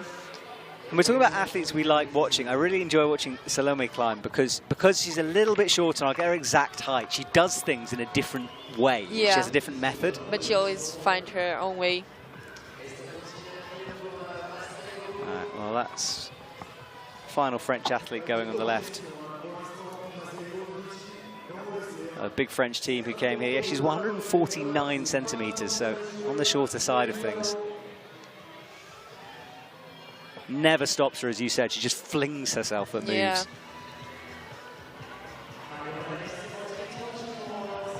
Masahiro Higuchi as well, looking solid. He's a regular in the semi-finals and final scene.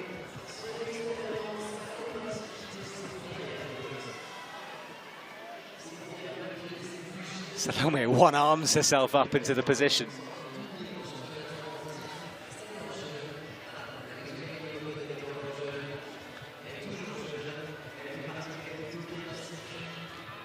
Masahiro locks off the crimp with the left, brings the right into the pinch. And it's mono time, easily in. High above his head for the crimp. Good work with his feet, and at no moment has he really looked flustered so far. Salome Roman has a big move coming up though, looked a little uncomfortable. Oh my goodness, she had to palm into the volume there. And that's what we were saying about doing things differently. Kicks the quick draw to get it swinging. I think she's proven my point there with those moves. Look at this from Masahiro Higuchi, super strong. These holds are problematic. Shakes out, needs to be very precise with that left hand. Yeah, he's very high up. He's cruising, honestly, at the moment. Good. Salome launches into the rest. Here we go. First one controlling the pinch. Well, we've got a jump to go, and then we might see our first top of the evening. Let's find out. He's got his left hand, he jumps, he does hit it, and he holds it. And that is our first top. And a big shot. That's the feeling we were talking about. That's why everyone's disappointed, right? You missed that. Well, our first top of the evening, the men's route is climbable. And that will be a finals place for him as well. Yeah.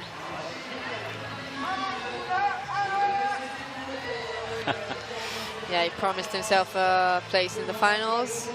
I think he knows that, and he's happy. Very happy. You can hear that shouting. That's his coach, not the athlete shouting over him. All right, Salome Roman, though, is in the second of the good rests. Changes to a toe hook. Stretching out different parts of her body, making sure nothing's cramping up, nothing's getting pumped. But here she goes, and this is important now, but she falls straight away. And looks disappointed. Yeah, that will not be a finals place.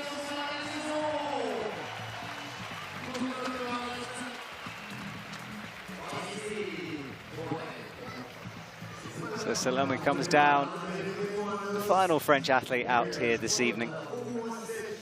5 women, 5 men to go here tonight. If you're just joining us for the end of our semi-final, well, welcome to Briançon. It's been a good evening, good routes, resistance climbing throughout. That was the fall. Yeah, I think she just did a little overshoot. Yeah, you can see that left hand hits the no-tech surface. And then falling into the hold is very hard to catch.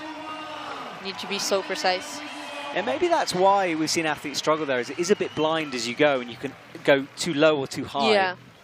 It's a thin slither you have to hit. Well, that's the men's top 8 as we stand. Hamish MacArthur is playing with fire down there. Masahiro Higuchi, though, with the top. He's in a final for tonight. As is Hannes Pullman. So our final starting to make shape. Holly Thompson-Smith, 44 plus, that 44 plus. Yeah, I think she promised herself a final too, because there are only 5 girls to come. There we go, so Molly's in a final. Yeah. Well, we knew it would be. I'm sure she's very happy. Well, that is going on right now as you watch. That is behind the climbing wall, and that is the light show that we have. I've got no idea what it's in aid of, but they've sent up a lot of fireworks. Shion Omata is climbing for the men.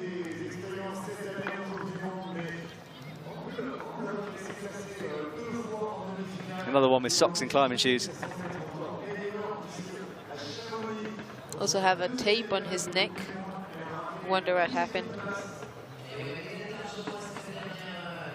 I've seen you with tape occasionally. Is it more of a psychological thing, or is it usually a physical reason for having it? I think it depends, but sometimes it can really help. Also, maybe not completely psychological, but it can help you be more aware of the area. Yeah, so it brings your focus into it. Yeah, or just reduce some of the stress. Well, we are watching Nanoha Kume on the left. She's had a great year so far. Hasn't done that many comps, but placed high in all of them. She's one transitioning from that youth scene. She won in Dallas last year for the youth. She was second in Chamonix last week.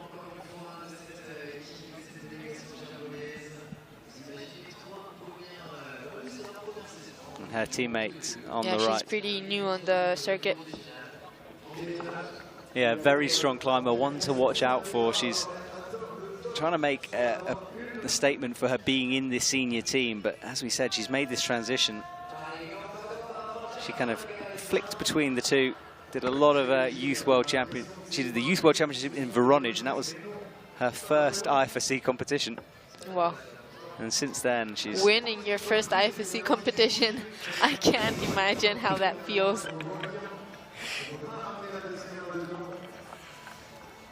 Well, the two Japanese athletes pretty much next to each other on the wall as well.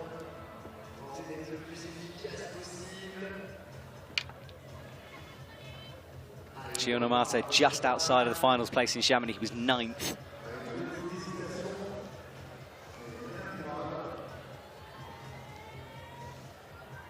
All right, well, the move's familiar by now. But a bit of a moment for Nanoha here as she eyes up the dropo, gets it, kicks the right foot up, and she should be okay now into the rest area.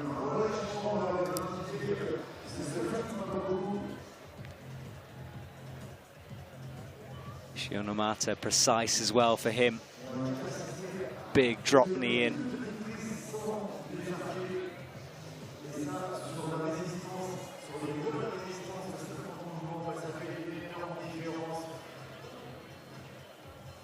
Yeah, coming up to 10:45 here.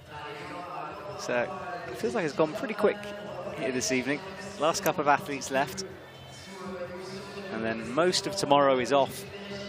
I feel like there's not much of resting points, so the athletes climb pretty fast. Yeah, especially for that men's side. Yeah. This is really Definitely. the only rest. Doesn't seem like a good one either. No. Yeah, it's that awkward place where it goes from 40 degrees to 30 degrees, and it's difficult with your body kind of arched over that change in transition.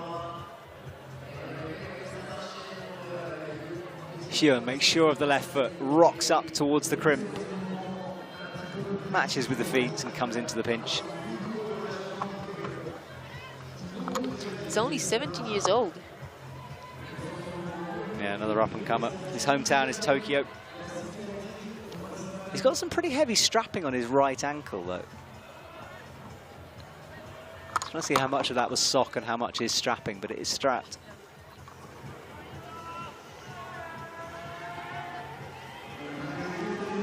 Okay, Nanoha Kuma seems to make her way up. Seems easy. Yeah, she's one of those athletes where when she falls, you don't see it coming often with her. She'll just happen in a moment. Shion just gets the left pinch. She now flicks the right hand.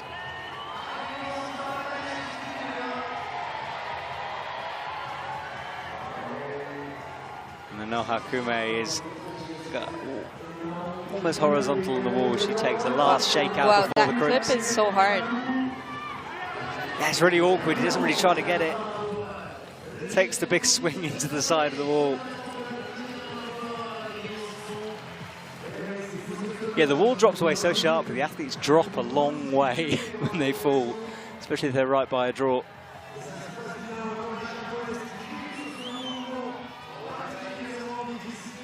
So Nanoha Kume shakes out and rests on that crimp. Oh, come on. It's one of the smallest holds on the route.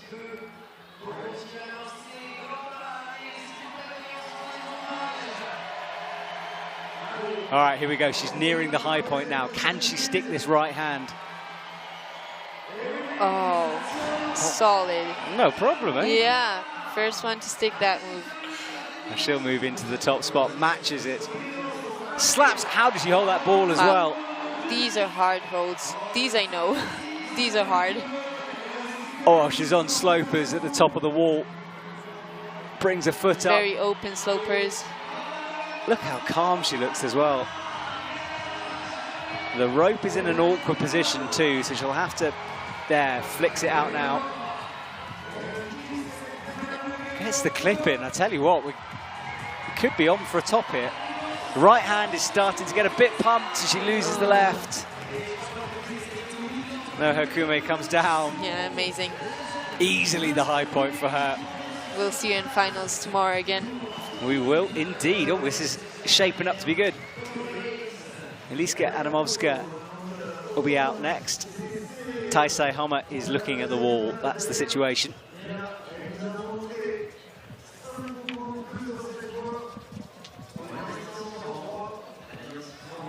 So she unties and will leave the stage.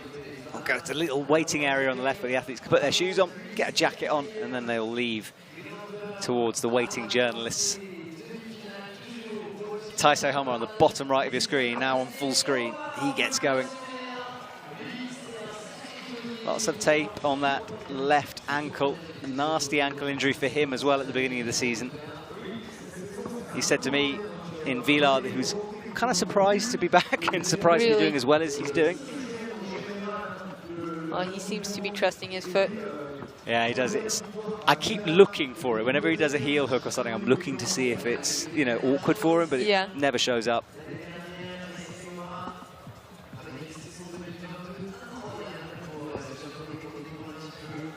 Right, I feel like in a competition, you usually don't feel the pain with all the adrenaline.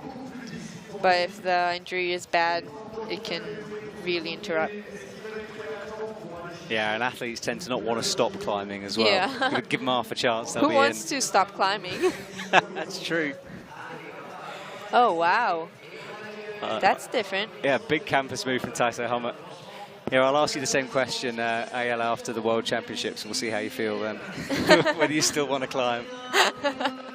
Yeah, it's going to be very long. Maybe almost a day 2 off. weeks, yeah. Yeah, that's coming up at the beginning of August. We're all building up towards it. World Youth Championships after that. Here is Eliska. Good qualifying round from her, qualifying in 4th place for this final. Taisei just cut loose again, makes another move up with the right. Eliska's had to be patient recently. She's won gold here in Briançon before. Really? So she's got the credentials to do it.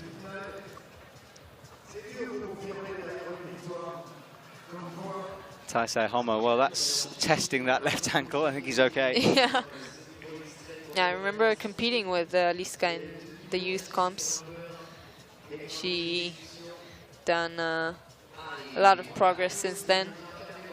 So dominating the past years. Yeah, she's really strong.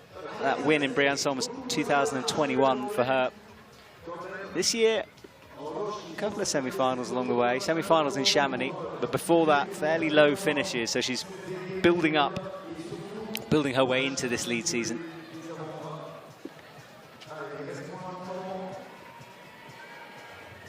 Eliska with a high kick.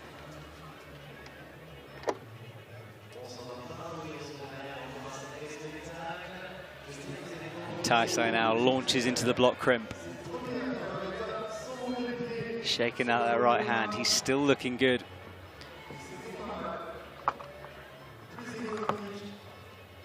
Eliska's super high on that undercling.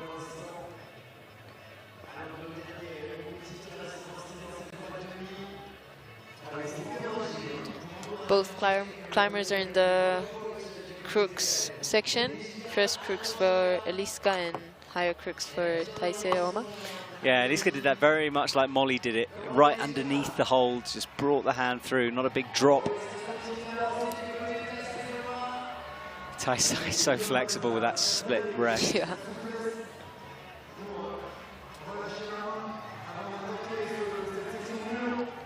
Up to the sloper, he locks that off. And he's looking at that flick and he gets it. Eyeballed it before he made the move. And Eliska has a very awkward resting position here. There's a better one coming. 2 feet above her head. That's not chill at all. She goes towards the dish. I think now she will rest better. But Taisei Homa is resting over there. Yeah, he's still looking good. Oh, we could see 2 in a row here.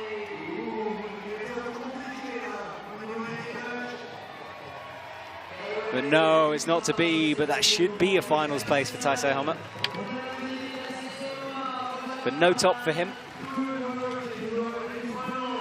Eliska now is away from the rest. She's entering the harder part of the route here. Yeah, now entering the second Crux. This head wall goes on for such a long time. I keep sort of bringing my gaze down the wall and I keep on going down, you know, it's massive. Yeah.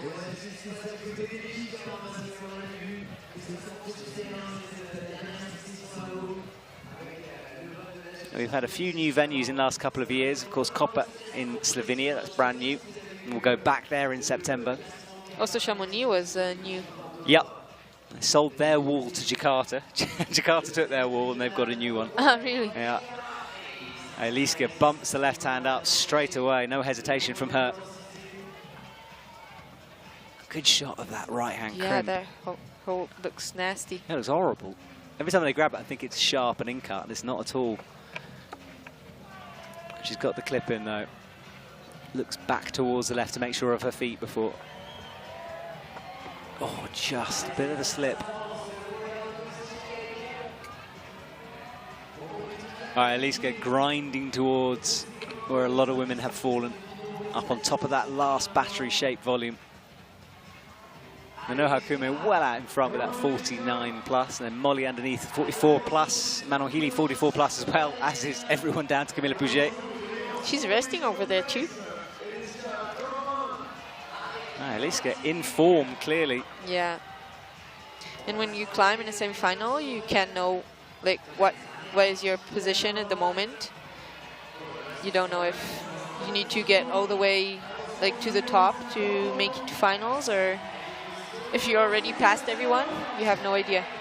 Maybe the crowd can hint. Oh, the crowd need to get behind her now because she's approaching. Yeah. I know Hakume's score. What a performance. I don't think the leaderboard, by the way, is working on the right. That's why she isn't on it. So ignore that for the time being. This is where we lost Nanoha. Oh, it is Eliska as well. Yeah, that looks like a hard move. Well, she immediately looks straight down to where her coaches would be. I think she knows it's good, but it's how good. Yeah, there we go. Yeah, that's why I said you can't know if you made it or not. That is huge from her. Really good to see. She has struggled a little bit, and you can see her beating herself up mentally whenever she has a comp she's not happy with. Yeah. So really good. All right, Ao yeah, it seems to be important to her to make finals. She's very happy. I think it is. Some venues just have that special feeling. And, you know, to have a gold medal here already, I think she must just think, you know what, this is my venue, you know, yeah, my stadium. Or you can look at it that way, or you can look at it and say, like, there's a lot of pressure. Last time I was so good. This time, how can I be good? Like, first place, no room for mistakes. I just start blaming conditions at that point, you know. It's raining. It's too dry. Yeah, it's too hot. It's too cold. Exactly, we're climbers. We're great at them. Ao Yurikuza jumps left and loses his feet for a sec, a bit like Jim did. Bumps with the right hand underneath.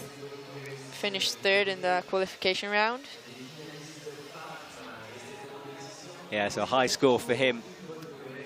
Only 3 to go now in the semi-final, coming up to 11 o'clock, so I think we'll run a little bit over scheduled time. I'm sorry, Ayala, I know this is a long one.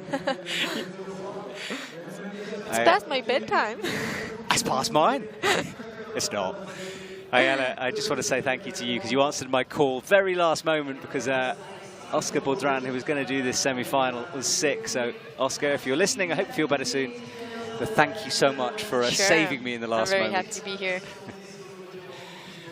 All right, over the head wall for Ao. Hits the crimp. This men's route only really about the head wall. Underway for the women. Natsuki Tani gets going.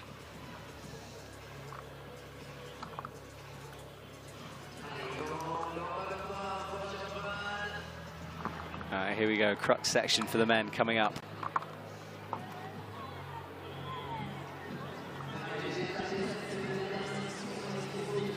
Swings over to the left.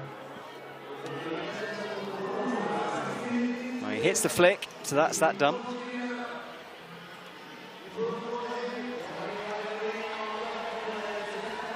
Now he's struggling, wanting to get a knee involved.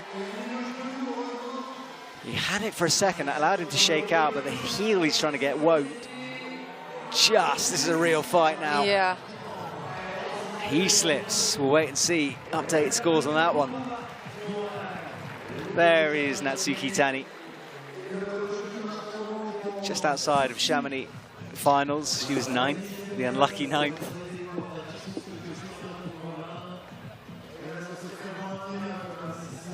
It was a big decision to cut loose for that long there. Eyed it up, generated a bit of swing, and then got the right foot up and in.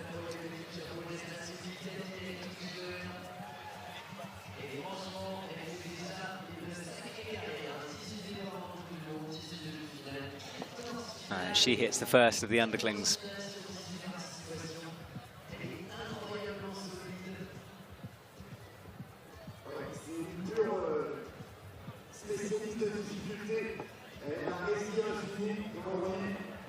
Best result.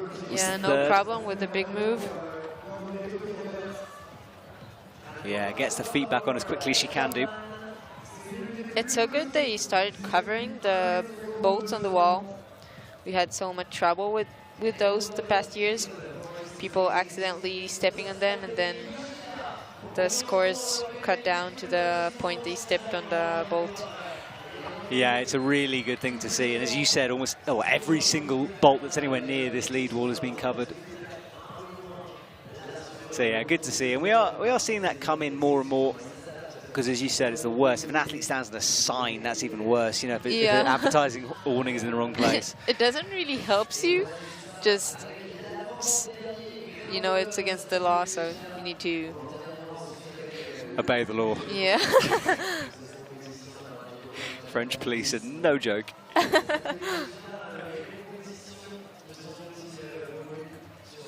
Natsuki Tani rotates the feet over to the right. She's at the head wall now. So Tony Yoshida is climbing for the men. Korea and Japan will focus heavily from now on, the only nations left in this semi-final.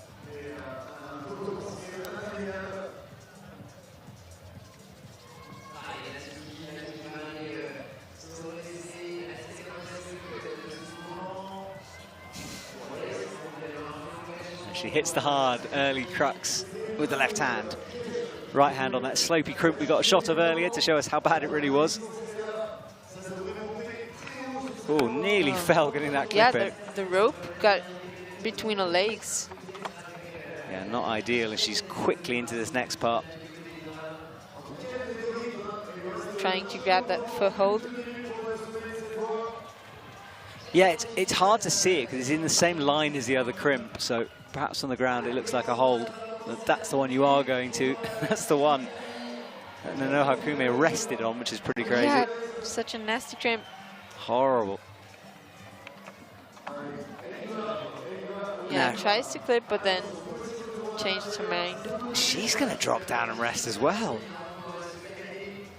Yeah, sure. Why not? I mean, I guess it's sharp. Maybe it feels good.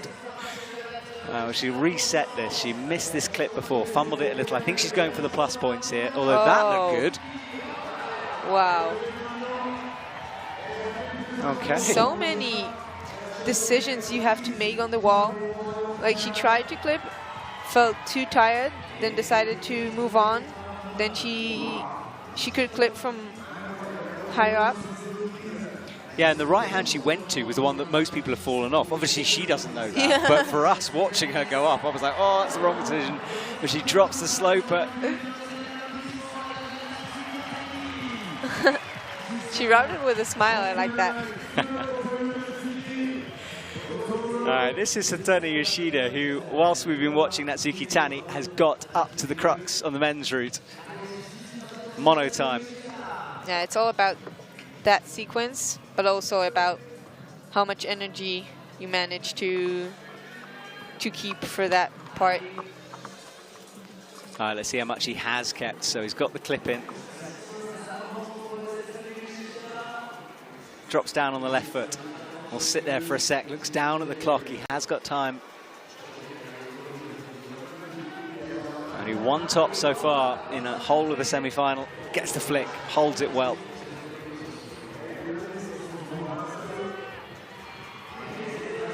Look for that knee bar around the corner for a second and then pull back from it.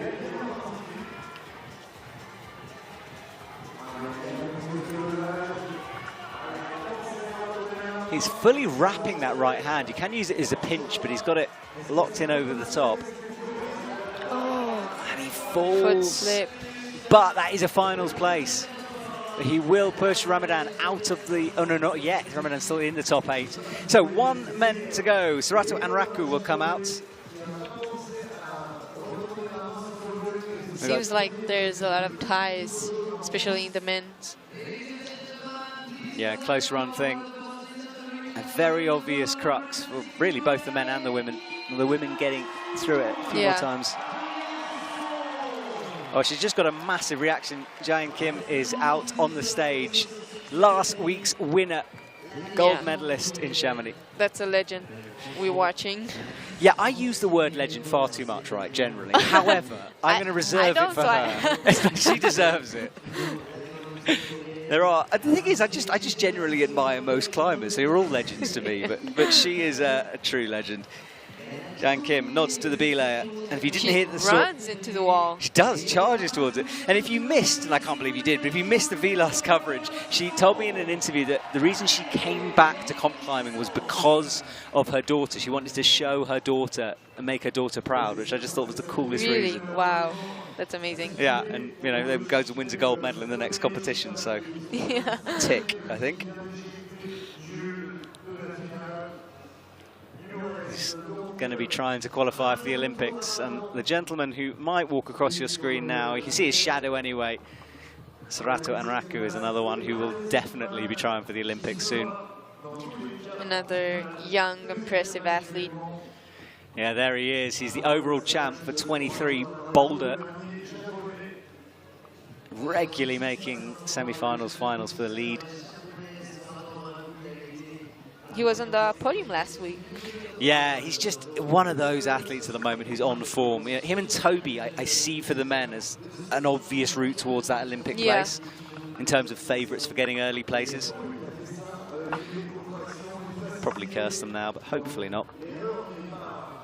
That's so interesting. Last week, the podium was so young. It was Serato, Toby, and who was the third one? I'm just going to check myself there. Just I think Sam. Yes, Sam, absolutely, exactly, yeah. Yes, it was the opposite of the Vila podium, where it was like really experienced. Alex Megos, Adam Ondra, Jakob Schubert for Vila. Yeah, it was cool to see, like, young athlete can do it, but also the more experienced one still giving a very good fight. It's hard to say what you mean as an older athlete without saying the word older. It's like you go through veteran experience, everything. But it's true, yeah, climbing seems to be getting younger at the moment, so it is nice to see a couple of those. I think they're just not old, maybe older. They're all younger than me, so yeah, absolutely. I mean, Jaein is, what, 34, I think, so. But still, for climbing, it's starting to be on the older side of things. But as you say, it's so good to have them. I'm just, every time one of them wins, I'm just like, yes, there we go. But we've got the experience with the inexperience here. 16-year-old Serato on the right. And I'm not sure he's even missed a comp this year. He seems to have been at them all. Really, really busy from Serato. I'm just looking down his list now. Yeah, Did all of them? Pretty much all of them, yeah. So he's just working his way into this comp thing, I think. This comp feeling. He won in Dallas as well, another one of those. Working his way. Working his way, exactly, by jumping straight in. Yeah. Well, he's won the boulder in his first ever, proper season. So yeah. Jaein Kim is quickly through. She's actually climbing quickly for her as well. She's been fairly slow in the last couple of competitions. And maybe she's just decided to step things up a bit here in speed. Nearly got timed out in Villars. Yeah, she's halfway, half time. That seems like a good pace.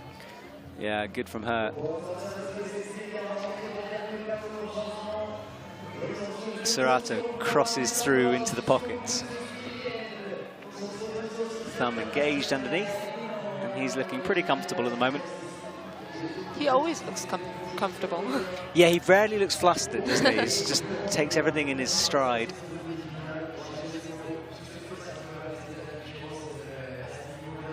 He gets the left foot up, changes into a heel, the giant falls. No. And that will be her out of finals, so we won't see a repeat. We'll wait to see the scores, of course, when they're on the screen. Things can change, but that was fairly low for her. So many slips today. There is a lot of no-techs on these routes, especially for the women. Maybe that's caused some problems. All right, Serrato rotates over to the left, gets a drop knee in. You can see on the scoreboard there are a lot of guys with 33. That will be the cut for the finals, but I think it will go back to count back. Yeah, there's going to be a lot of that. And look how quickly he jumps up through the ranks. Yeah.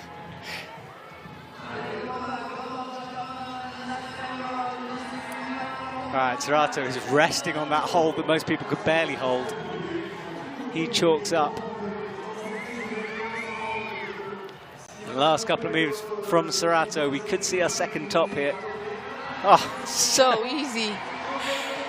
A different route we're watching here. Yeah. Easy pop to the top, a little swing.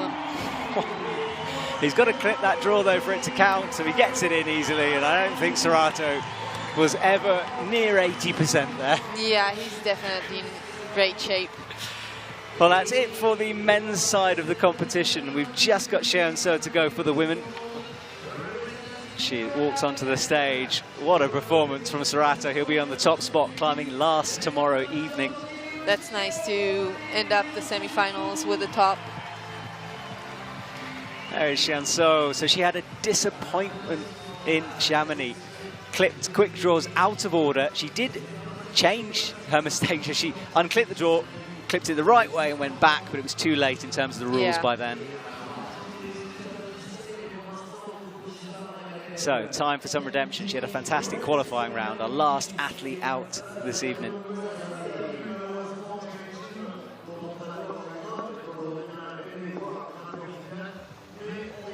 You can see the belayers spotting her. They're doing an amazing job, the belayers, like running back and forth. I really appreciate that. Yeah, they do work hard. You got soft catches during qualies? Sorry? Did you get soft catches during qualies? I think I did. I don't really notice because I'm too upset about falling. That's fair enough. Yeah, there is a whole different belay technique in lead, in big comps like this. If you're belaying your friends down at the gym, you tend to stop them so they can reclimb a section, whereas these belayers are trained to let the climber go all the way down. Okay, yeah, so also very important not to get in the way of the climber and give them rope and the time so they can have the best run on the wall, on the route. Yeah, so thank you to everyone. Thanks to the volunteers. And now we get to fully focus on this. She's taking her time through the bottom section. Last climber of this semi-final. Maybe we'll see the first top of the women's route.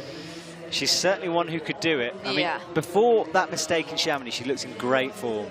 And she was devastated by that mistake. She was in tears for a long time after it finished. I think she knew that she can win comps at the moment, you know? She felt like one had got away from her.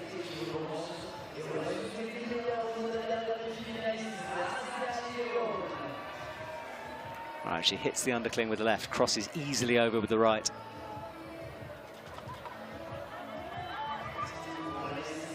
And she had a good season in the bouldering too. Made her first podium, if I'm not wrong. Yeah, something she's been working really, really hard at. She knew she needed to improve that. And I think it's made a difference to her lead climbing. Like, you can see a confidence in the way she does some moves. Yeah, you can know all of the moves are possible and not too hard for you if you practice boulder regularly. Yeah, it's a good point, that, actually, because you know, because it's unlikely there'll be a move in this harder than a boulder move, usually. Yeah, for sure. So yeah, having that extra power to draw on can help. Slow and steady from Xianzhou, trying not to make any mistakes. She's got 3 minutes 30 on the clock, which is a lot of time left on this route.